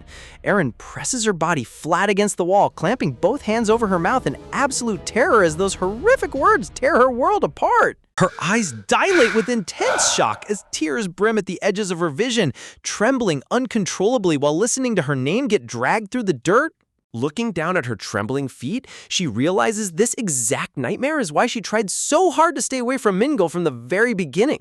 Flashback memory of a cruel male student smirking maliciously in her face, taunting her that she's a selfish monster, mocking who only cares about protecting herself. Traumatized close-up on Erin's wide, lifeless eyes as the crushing weight of her past completely suffocates her sanity. Later that afternoon, Min-gil stands in his classroom looking at Erin's empty desk, panic creeping into his chest when he realizes she never showed up for class. He rushes straight down the hallway to the nurse's office, knocking on the door to ask where she went. The school nurse drops news that shocks him to his core. Erin came in early this morning with a dangerous high fever of nearly 39 degrees Celsius, so she was sent home immediately. Min-gil rubs his forehead in full-blown guilt, realizing she caught a terrible cold after sitting out in the freezing night air with him yesterday. He pulls out his phone and stares at his unanswered text message from late last night, asking if she made it home safely. Pacing outside the schoolyard, Min-gil grips his phone tightly, his mind spiraling with intense anxiety for her health. A flashback image of Erin's desperate cry from last night echoes in his head, remembering how she shouted at him not to follow her home. Walking toward the school gates, Min-gil tries to process his thoughts when suddenly a loud voice calls out his name. His classmates catch up to him, casually throwing their arms over his shoulders and asking if he wants to hang out after their mock exams this Friday. When Min-gil mentions he has academy classes on Friday, his friend instantly suggests hanging out the following Saturday instead. Min-gil quickly agrees, making a mental note that he already promised to keep his Sunday open to meet up with Aaron. The guys start arguing back and forth about what to do, debating whether playing basketball, eating burgers, or going to a PC cafe counts as being delinquent. Eating burgers is delinquent now? Man, these kids are hilarious.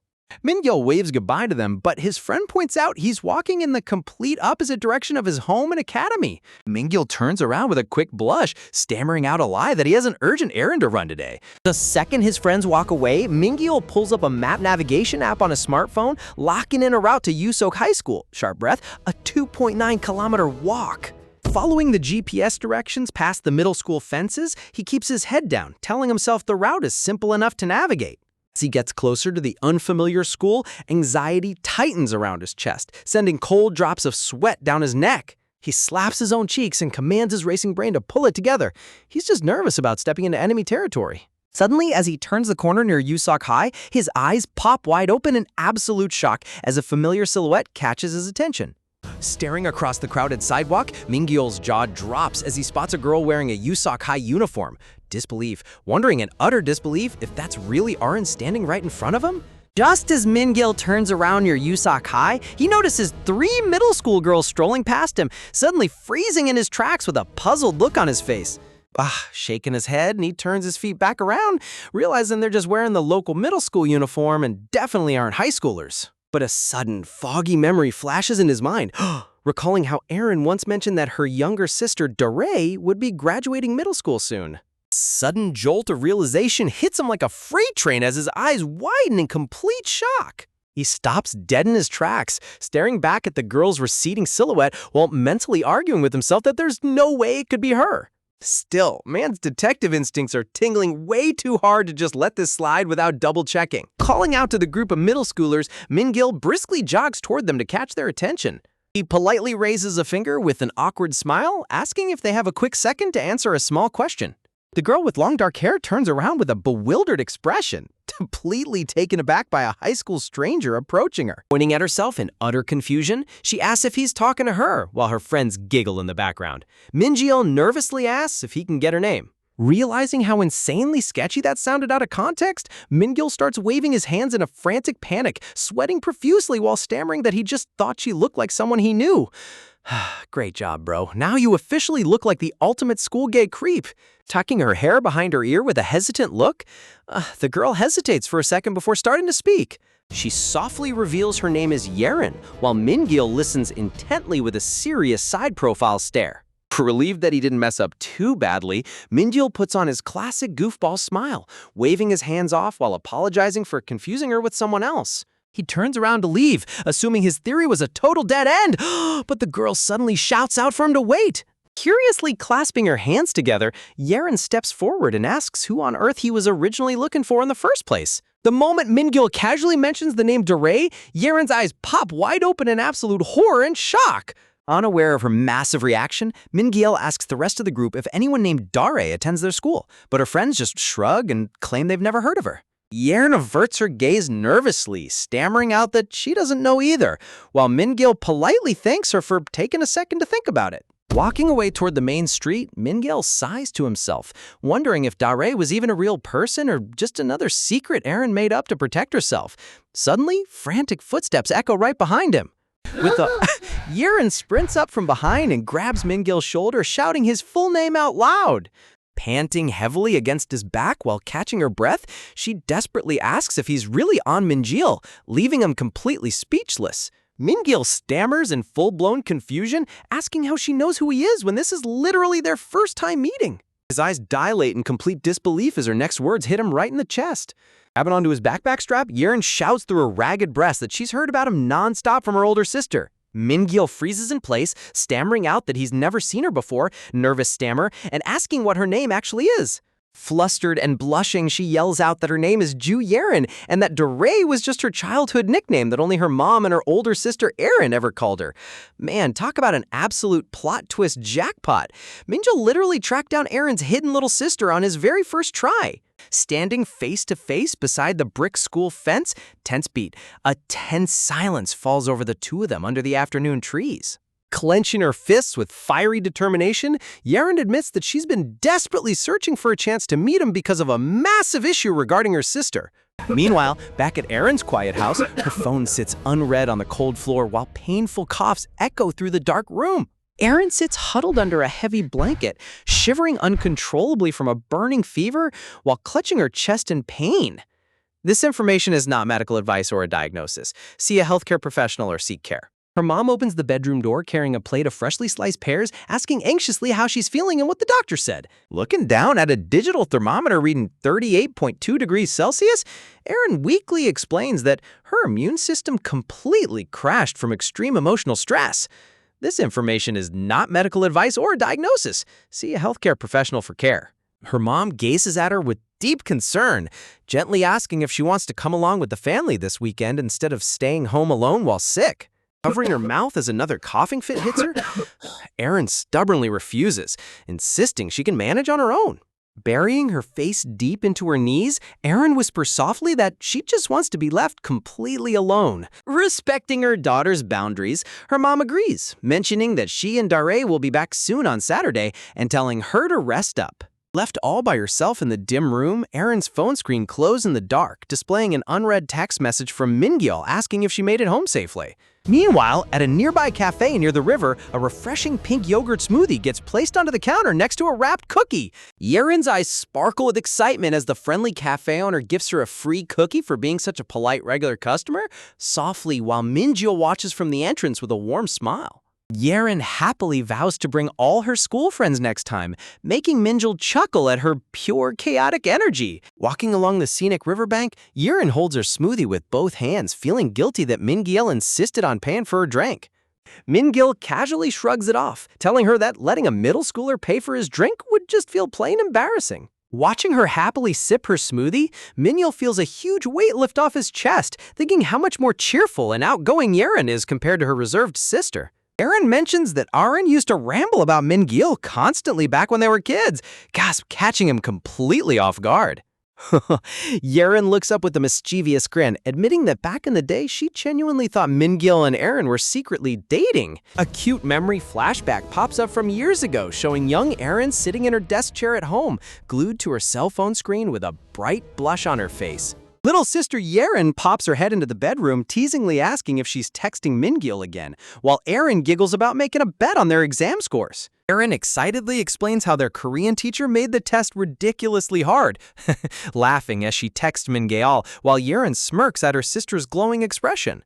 Sharon sneaks up behind her chair and teasingly asks if Mingil is officially her boyfriend, causing young Arin to completely lose her cool in total embarrassment. Man, seeing how happy and vibrant Arin used to be before her past trauma took over really breaks your heart. If you want to see if Mingil can finally bring that smile back to her face, make sure to hit that subscribe button for the next episode. Imagine keeping a massive secret about your own sister just to protect her reputation, only to realize the truth is 10 times crazier than any rumor. Staring down at the ground with a mysterious expression, Yeren softly whispers to herself that Mingil is strictly just a friend, for now. A hilarious memory flashback pops up from middle school. Gasp, showing young Yeren frantically denying her feelings while her teasing classmate asks how things are going with her secret crush. Gasp, she blushes furiously, insisting he's not her crush at all. Back in the present, the crunch of gravel echoes beneath their shoes as they stroll along the scenic riverbank. Yeren admits that when she spotted Mingil nearby, she hoped he'd actually care enough to investigate what happened to her sister Arin. Pausing beside the wooden river railing, Mingil listens silently, feeling the heavy atmosphere hanging over them both. Mingil turns around to face her directly, asking with a serious side-profile stare what she honestly thinks about that tragic incident. Mingil points out that the nasty rumors surrounding Arin make zero sense, and seeing her trapped in such a miserable state breaks his heart. Man, Mingil might act like a goofball half the time, but when it comes to emotional intelligence, his radar is actually off the charts. Yeren turns her back to him, her long dark hair sifting gently through the cool afternoon breeze.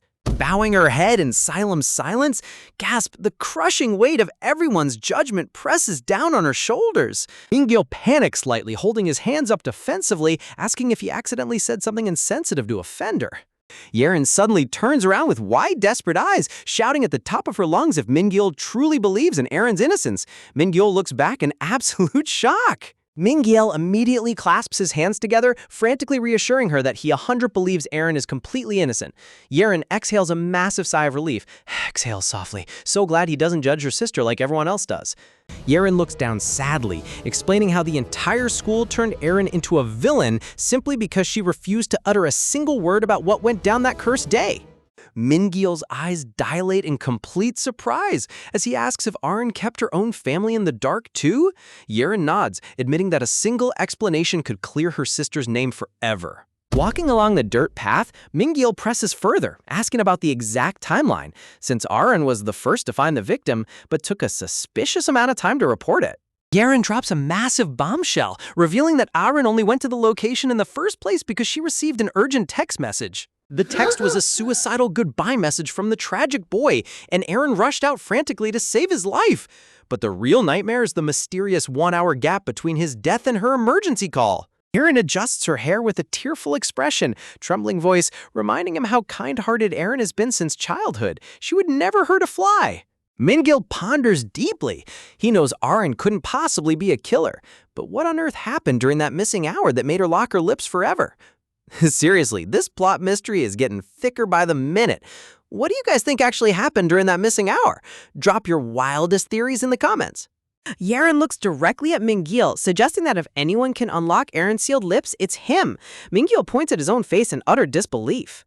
Yeren bows deeply to him on the river path while Mingil awkwardly scratches his neck. She admits Aaron was living like a hollow ghost in a room until Mingil re-entered her life.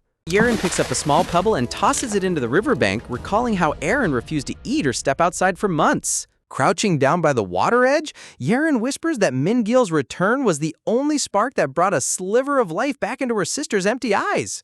Mingil stares at her in complete awe, his heart swelling as Yeren insists Arin will definitely open up to him. A wholesome memory photo of Mingil's tight-knit squad pops up.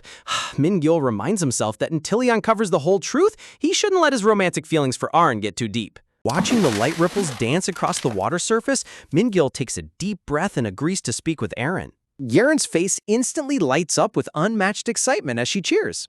She grabs her skirt and starts sprinting up the grassy hill, shouting that they need to march straight to her house right now. Mingil panics behind her, gasping, asking if she's lost her mind. Mingyul scrambles up the hill to stop her, pointing out that barging in will backfire. Plus, Erin went home early because she's sick with a high fever. Yerin gasps in total horror. Meanwhile, over at a bustling cosmetic store near the school, short-haired Park Gina is browsing the makeup aisles when her friends call out to her. Her friends Suji and Ponytail Sangon pop up behind her, inviting Gina to hit up the new Shabu Shabu restaurant this Saturday after their brutal 5th mock exam. Suji suddenly wraps her arms around Gina in an overly affectionate bear hug, making Gina cringe with suspicion. Suji coyly asks if Gina can use her magical social skills to invite the handsome transfer student, Aun Min-gyel, to join their lunch date. Gina's eyes almost pop out of her sockets. Sung-in casually leaks the gossip that Suji has a massive crush, making Gina ask if she's head over heels for Mingyul, only for Suji to blush furiously and wave her hands in total denial. Suji reveals her secret crush is actually Mingyel's chill best friend, Kung San-ho. Man, watching High School Romance Radar in action is pure comedy gold. Suji clasps her hands with sparkly anime eyes, begging Gina to trick Mingyul into bringing Seon-ho along, while Ponytail Seon bluntly declares she's totally against it. Suji pouts at Sangon, asking why she's being such a party pooper. Suji girl, there are literally ghosts everywhere. She might kind of have a point. Sangon crosses her arms, admitting she has a super bad gut feeling about transfer student Mingyul. Gina glances back curiously, asking what's wrong with him, and Seongan ominously hints that she's heard shady rumors about his past. Suji ignores the red flags entirely, teasing Gina that she's just jealous because Gina low-key likes Mingyul too, causing Gina's temper to flare up. Cut to a smartphone screen wrapped in a cute pink rabbit case, dramatic gasp, adding Mingyul's number to the contact list. Back under the river bridge, Mingyul hands his phone back to Yerin, telling her to call him anytime she needs a helping hand. Mingyul looks at her thoughtfully, low voice, asking if they should keep their secret meeting hidden from Arin for now. Mingyul smiles gently, figuring it's best not to overwhelm Erin while she's sick and recovering. Yerin hesitates, biting her lip with a nervous glance. Mingyul's shadow falls across his face as he admits Erin probably wouldn't react well if she knew they were conspiring behind her back. Yerin tucks a loose strand of hair behind her ear. Mingyul wonders to himself why Erin would hide such a lively, caring younger sister from the world. Stepping forward, Mingyul gently places his hand on Yerin's shoulder, reassuring her that Arin is undoubtedly proud to have a sister like Dare. Mingyul flashes his trademark bright smile with a mischievous wink, asking who on earth could ever hate someone who works this hard to protect their family. Yerin's eyes dilate in complete awe, tears welling up as her cheeks flush a bright crimson from his comforting words. Turning toward the dark shadow of the arch bridge, Mingyul gets ready to walk away when Yerin speaks up again. Looking into the dim tunnel, Yerin softly reveals how Erin used to describe him as kind, sweet, introverted, and fragile, making Mingyul realize Erin never stopped thinking about him. Yerin gives Mingyul a thoughtful look, telling him that despite everything, he seems surprisingly mature and reliable. Flustered, Yerin quickly backtracks, telling him to forget what she just said and asking where he was off to anyway. Mingyul admits he was actually on his way toward Yusak High School. He explains that 2 of his old elementary school buddies, Bae Kim-in and Oh Jin-soo, go there, and he wanted to track him down. He figures that even though it's been years, they might hold key information about the tragic incident that ruined Erin's life. Yerin stops dead in her tracks, her face draining of color as she stammers out, asking who on earth he just named. Her eyes widen in pure horror, a gasp asking Mingyul with a trembling voice if he actually knows the full truth behind that cursed day. Mingyul turns to her with an eerie, shadowy stare, softly dropping the bomb that Heimen passed away. Yerin's jaw drops to the floor in sheer panic, completely unable to process what she's hearing. Shaking like a leaf, Yerin stammers out Baek Heimen's name with a look of absolute terror. She drops the ultimate bombshell. Baek Heimen was the victim who died on that horrific day. Talk about a plot twist that completely flips the script. Mingyul's search for his old buddy just slammed into a brick wall. A flashback takes us back to 6th grade, showing young Mingyul sitting at his school desk. Back then, young Mingyul was a shy, nervous kid who hesitantly asked his classmate if he could borrow an eraser. Sweet girl smiled gently and handed her pink eraser over to him without a second thought. Holding the eraser in his hands, Mingyul felt relieved as the nasty rumors spreading around school finally started dying down. Classmates even called out to invite him to play cops and robbers during recess. They mentioned needing one more player, but shy Mingyul hesitated while clutching his textbook. Seeing the other kids laughing happily together made him feel a bit out of place. With a timid grin, he politely declined, promising to join them next time instead. Watching them run around outside through the window, memories of his past loneliness washed over him. Walking down the stairs, Min-gil secretly wished he could spend more time with Aaron, though they were placed in different classrooms. Peeking into the hallway, his eyes lit up as he spotted her standing near the lockers. He raised his hand with a huge smile, ready to call out her name. He froze mid-sentence, realizing she was deeply engrossed in a conversation with someone else. The gray-haired boy leaned in close, his posture looking surprisingly aggressive and pushy. Man, you can instantly spot a red flag character just by the way they stand. Noticing Min-gil standing there, she instantly brightened up and waved him over with an energetic greeting. Baek Hyun-min clicked his tongue in annoyed frustration, furious at the interruption. He shoved past her into the hallway, leaving her stumbling slightly as she bade him goodbye. She huffed in annoyance, calling Hyman a total pain, before noticing Min-gil's unzipped backpack. Before Min-gil could react, Hyman intentionally bumped him, causing his books to crash violently onto the floor. Hyman laughed mockingly as he strolled away, ignoring the girl shouting at him to get back and clean up his mess. What an absolute jerk!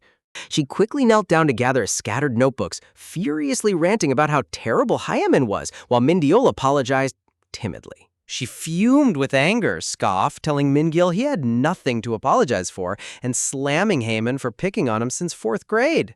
Min-gil tilted his head, curiously asking what Hyman had even been talking to her about before he walked up.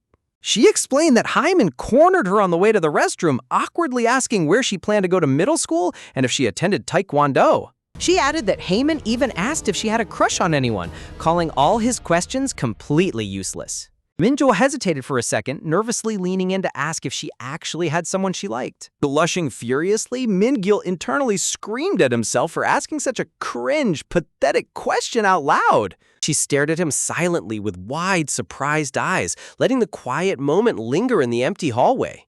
Then, her face softened into a warm, affectionate smile that instantly melted all his anxiety away. Crouching down next to him, she tenderly patted his hair, giggling that he was way too cute for his own good. As Min-gil turned bright red, she winked and reassured him that she told Hyman she didn't like anyone at all. Min-gil stammered back, asking why he'd ever be worried, while she teased him mercilessly. Brightening the mood, she proudly promised to give Baek Hyman a severe scolding if he ever dared mess with Min-gil again. Snap back to the present. Min-gil aggressively corners the girl in the hallway, grabbing her arm with intense precision. Slamming his hand against the wall, Min-gil glares into her eyes, gasping, accusing her of secretly knowing all along that Baek Hyun was the victim. Min-gil demands to know why she intentionally hid the truth from him, wincing while she winces in pain, begging him to loosen his tight grip.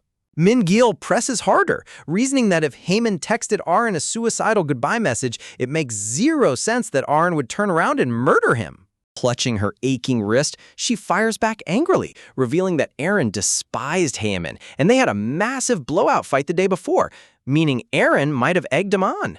Min-gil stands completely paralyzed in silence as she admits she kept quiet only to protect him from getting dragged into the chaotic mess. Holding his throbbing head, Min-gil feels the dark web of secrets closing in around him as she suspiciously asks where on earth he uncovered all this hidden dirt.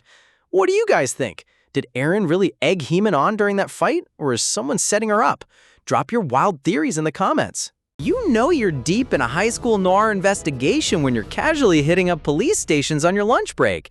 Min-gil keeps his cards close to his chest, confirming he got intel from the cops without spilling Daria's name, leaving Gina completely stunned that they actually gave him answers. As the elevator descends to the ground floor, Min-gil's mind is totally consumed by the mystery surrounding Baek Hyun's tragic fate, but Gina snaps him right back to reality, blurted out asking how he performed on the latest mock exams. Min-gil slumps back like a defeated anime protagonist, admitting he totally bombed the test because he couldn't concentrate on anything. Meanwhile, Gina pumps her fist in pure triumph, proudly bragging that she absolutely aced hers. Leaning his head back against the wall, tiredly, Min-gil mutters under his breath about canceling his upcoming weekend hangout with his middle school buddies, feeling way too exhausted to deal with social interactions. Gina spins around with wide eyes, realizing with a gasp that he's also planning to head downtown for dinner tomorrow evening. Honestly, what are the odds of two separate group plans colliding like this? Min-gil gazes up thoughtfully, wondering if taking a break from all this dark mystery hunting might actually help clear his overloaded brain. Gina pauses, her cheeks flushing with the soft pink blush as she fidgets nervous energy, trying to build up the courage to say what's really on her mind. Noticing her sudden quiet hesitation, Min-gil turns to her with a curious tilt of his head. With a bright, nervous grin, Gina pops the question, asking if he'd be down to combine both their friend groups into one massive weekend crossover hangout. Min-gil stares at her in utter disbelief, completely caught off guard by her sudden proposal. Cut to later that evening, where Min-gil stares down at his smartphone. He sent text after text asking Erin if she made it home safely after leaving school early, but every single message remains unread. Sitting alone on a playground seesaw under the dim blue glow of the night sky, he lets out a heavy sigh, his loneliness weighing heavier than the empty seat across from him. He buries his face deep inside his sleeves, feeling a familiar wave of crushing sadness wash over his heart again. Back in his bedroom, he buries himself underneath his heavy blanket, desperately trying to hide from the agonizing silence of his own thoughts. Unable to take the agonizing uncertainty anymore, he grabs his phone and dials Erin's number, praying she'll finally pick up. But all he gets is the cold, automated robotic voicemail telling him the subscriber is unavailable.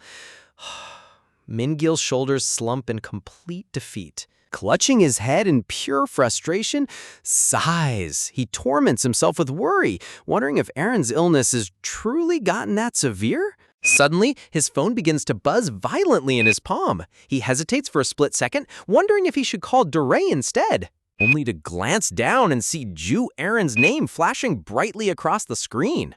His eyes widen in sheer shock, his heart skipping a beat at the sight of her call. He snatches the phone to his ear in a split second, stammering out a rushed, breathless greeting. Standing up in an instant, he bombards her with anxious questions about whether she's okay or visited a hospital. Erin's soft, feeble voice replies that she's taking medicine and just needs proper rest. Erin quietly apologizes for ghosting him over the past few days, but Min-gil quickly reassures her with a gentle smile that her feeling better is all that truly matters to him. Gazing out over the misty playground, Min-gil thoughtfully suggests taking a break from their weekly study sessions so she can recover. Softly, and Erin agrees. He pauses for a moment, sensing an unnerving, heavy silence lingering on her end of the line.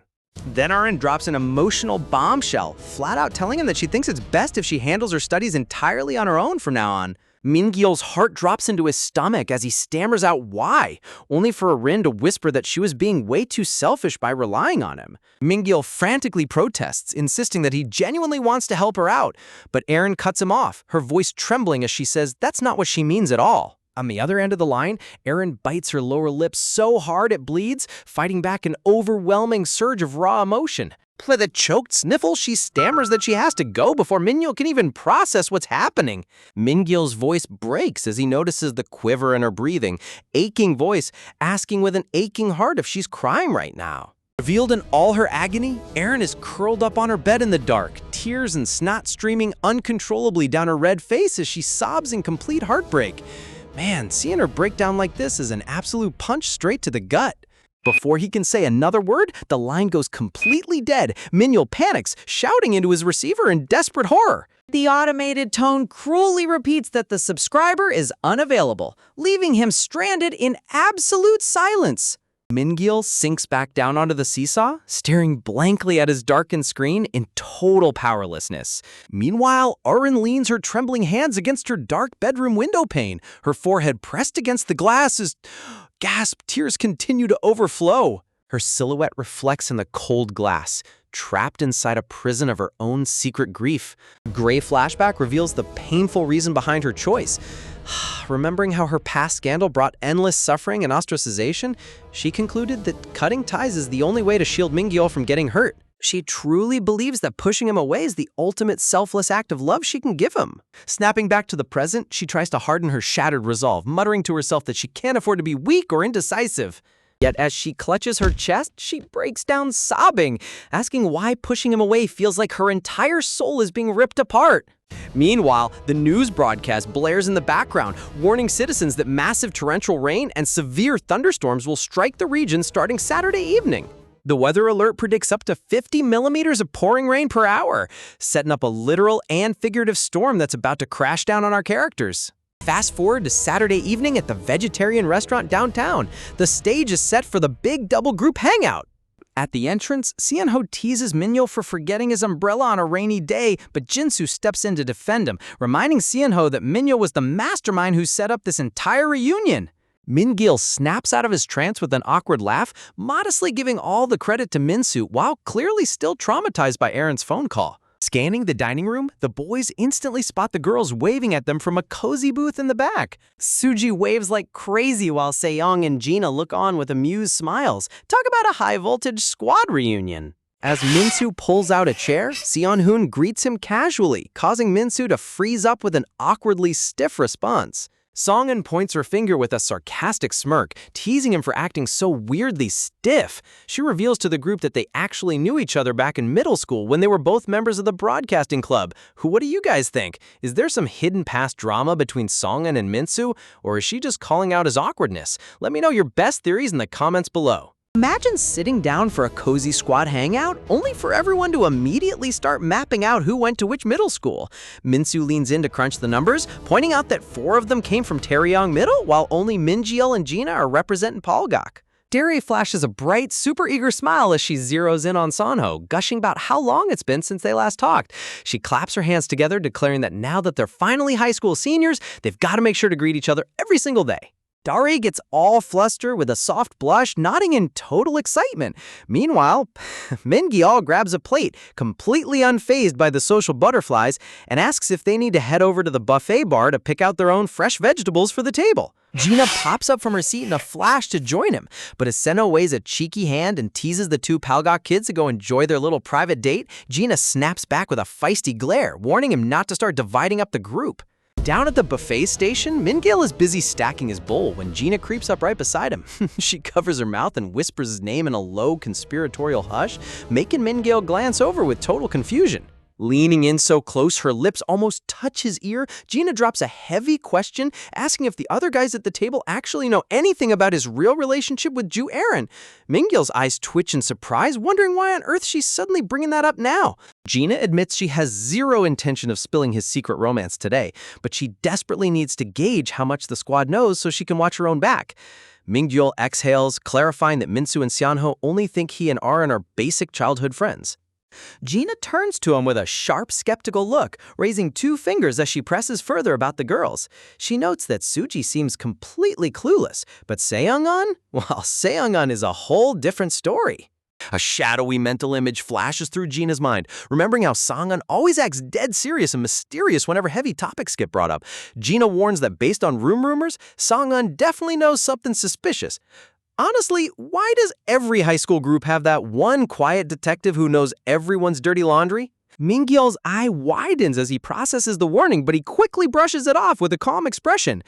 Whispers back that Sung-eun probably doesn't know much either, trying to keep his cool despite the mounting tension. Gina firmly warns him to keep his mouth shut and not spill a single unnecessary word, to which Min-gil retorts that she better follow her own advice.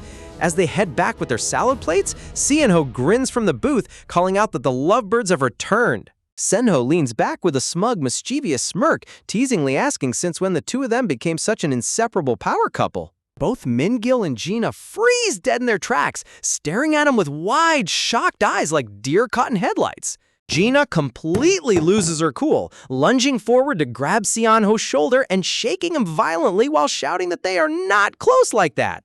Seon-ho winces in hilarious terror, completely bewildered by her wild overreaction. Turning away with bright red cheeks, Gina awkwardly tucks her hair behind her ear, internally spiraling over whether she and Min-gil actually look like a romantic couple to everyone else. Meanwhile, outside the restaurant window, heavy gray clouds open up as a torrential downpour starts slamming into the pavement. The group gathers near the lobby entrance, staring out at the sheet of falling rain in utter dismay. Seno holds up a single umbrella, stunned that out of 6 whole people, only 3 actually brought umbrellas despite the severe weather alert. Suji glances over at Dae, casually suggesting that they simply pair off 2 by 2 to walk down to the cafe. Dramatic pause. But the real burning question is, who gets paired up with whom? Sen-ho flashes a wicked, sly grin, already hatching a scheming plan in his head to play matchmaker for the squad. Min-gil turns around with a completely clueless face, totally unaware that he's about to get thrust right into the spotlight. Cut back to Erin's apartment, where the poor girl is shivering uncontrollably by the open refrigerator door. She winces in physical agony, clutching her aching throat as a painful coughing fit racks her fragile body. Inside the chilled fridge sits a pot of homemade chicken porridge, topped with a bright yellow sticky note left by her caring mother. The note reads, "Heat the chicken porridge in the microwave for 2 minutes before eating. I made plenty on purpose, so serve yourself some." Erin stares down at the food with hollow, lifeless eyes. Letting out a heavy sigh as she whispers to herself that she has zero appetite to eat anything at all. Drifting over to the balcony glass door, she presses her hands against the cool pane, listening to the relentless patter of the storm. Her pale face is reflected in the dark window frame, completely consumed by an overwhelming sense of isolation and sorrow. Looking down from her high-rise window, her eyes spot 3 distinct umbrellas walking through the stormy street below, one black, one white, and one pink. Sharing the black umbrella right beneath her window is Mingyal and Gina. Gina is laughing brightly, leaning close to him as they shield each other from the pouring rain. Erin's heart stops. Her eyes widen in horror and sheer heartbreak as she drops to her knees, gasping for air while clutching her mouth in utter disbelief. Her chest heaves violently as her heart pounds against her ribs like a sledgehammer. The crushing agony of seeing the boy she loves laughing with another girl tears her soul into a million pieces. Curling her toes against the freezing tile floor, she whimpers in terror, desperately praying that her eyes played a cruel trick on her because she's too terrified to look down again. As Mingyal and Gina disappear into the rain under their shared umbrella, Aren tries to force a cold logic onto her broken heart, whispering, reminding herself that she was the one who pushed him away first. So isn't this happy, carefree version of Mingyal exactly what she wanted? She buries her head deep into her knees on the damp balcony floor, sobbing in agonizing solitude as the rain drowns out her silent cries. Man, talk about an absolute heartbreak scene that rips your soul out. Fast forward to the board game cafe where Gina waves her hand directly in front of Mingyal's face, snapping him back to reality and asking why he's so completely out of it today. Mingyal blinks blankly, his thoughts still entirely consumed by Eren. He knows for a fact she was crying during their phone call and worries her sickness is far worse than she admitted. Meanwhile, Gina tries to keep things lively, asking what kind of fun board games 6 people can play together. Around the massive cafe table, Dara raises her hand high in the air, suggesting they start by ordering iced Americanos for the group. Seono leans forward with a grin, proposing they play the classic party game Mafia.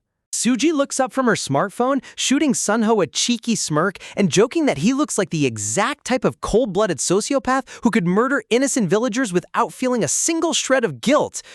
Sunho laughs out loud, asking what kind of crazy accusation that is. Suji lets out a quiet sigh, admitting that for some reason, talking about murder doesn't feel like a distant fictional story anymore. Dorei tilts her head in curiosity, asking her what on earth she means by that. Suji drops a sudden chill over the entire table, bringing up the horrific murder case that recently shocked Yusok High School. The second the words leave her mouth, both Mingyal and Gina freeze, their faces turning ghost white. Dorei chimes in, excited, explaining that the victim originally attended Taeryong Middle School, so she knows exactly who he was. Seonho nods in realization, curious, asking if she's talking about that famous guy, Baek Hai-men. Minsu interrupts with a puzzled frown, asking what a real-life homicide has to do with playing Mafia. But Suji ignores him, turning her sharp gaze directly onto Minsu to ask if he was ever close friends with Haemin. Senho answers for him, clarifying that Haemin was super popular, so everyone knew his name, slightly exasperated. But they weren't close. Suddenly, Dare claps her hands together as a light bulb goes off in her head, remembering that the notorious transfer student who joined their freshman year was also tied to that case. Mingyal's heart drops into his stomach as the name echoes across the table. Ju Aren. His eyes widen in pure shock as all eyes fall upon her ghost. Senho turns his head toward Mingyal and Gina, playful whisper, pointing out that since Aren transferred from Polgok Middle School, the two of them must definitely know her inside and out. Gina looks down awkwardly, stammering out a timid laugh while claiming she barely knows Eren at all.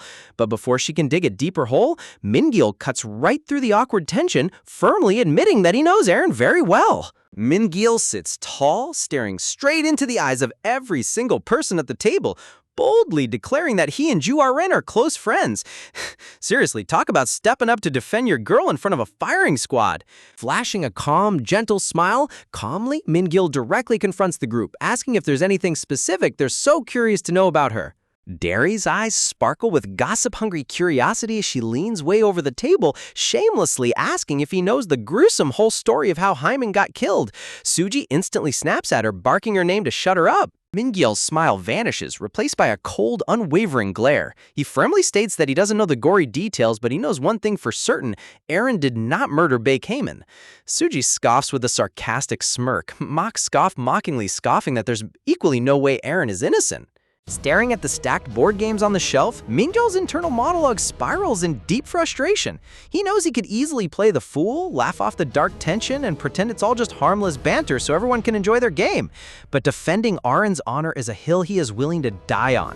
What do you guys think? Will Mingyeol's public defense of Aaron expose his secret investigation to the group? Or will Seong-eun drop an even bigger bombshell next? Drop your best theories in the comments below. Song-eun shrugs with a cool, detached look, casually declaring that believing crazy rumors without any actual evidence makes zero sense. Beside her, Gina buries her face in her hands, letting out a stressed sigh as she feels the heavy tension rising across the table.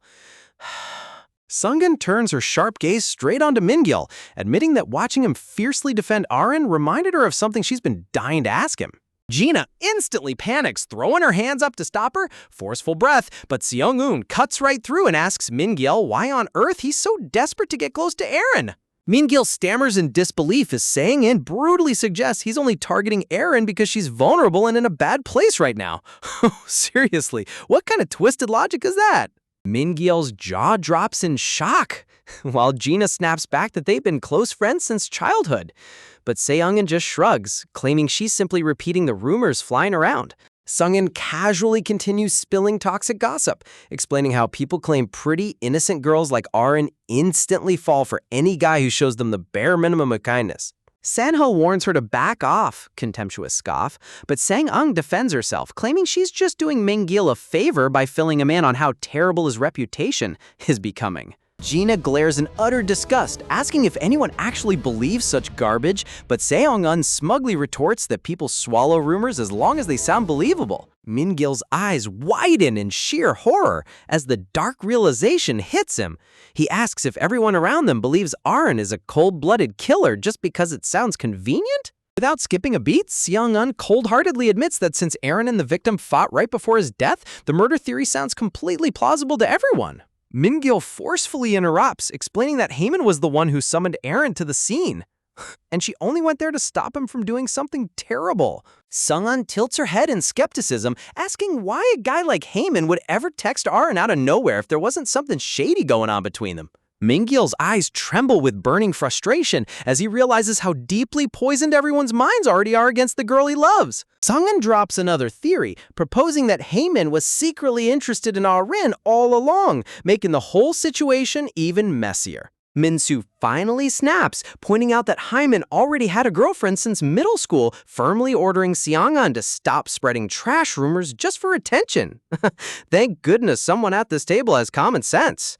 Sung-eun mockingly asks why Mingyeol has taken everything so personally, completely oblivious to the fact that her careless words are tearing his heart to shreds. Unable to breathe in the suffocating room, Mingyeol lowers his head, quietly stating that he can't stay here for another second.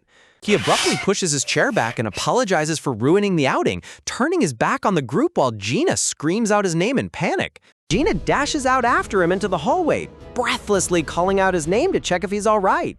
Mingyeol stops and turns around, throwing back an ice-cold glare as he asks her what on earth she's even asking about.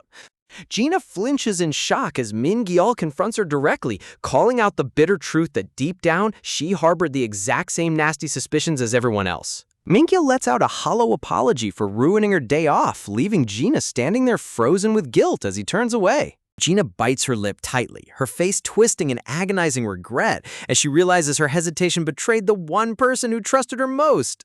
Stepping outside into the torrential downpour without an umbrella, gasp, Mingyeol lets the freezing rain drench his entire body. He tilts his head up toward the gray storm, completely numb to the freezing water soaking through his clothes as his mind spirals in darkness. Mentally looking back at the cafe table, he bitterly wonders if he should have just held his tongue one more time instead of blowing up. But how could he stand by and listen to the girl who saved his life get dragged through the mud by people who know nothing about her?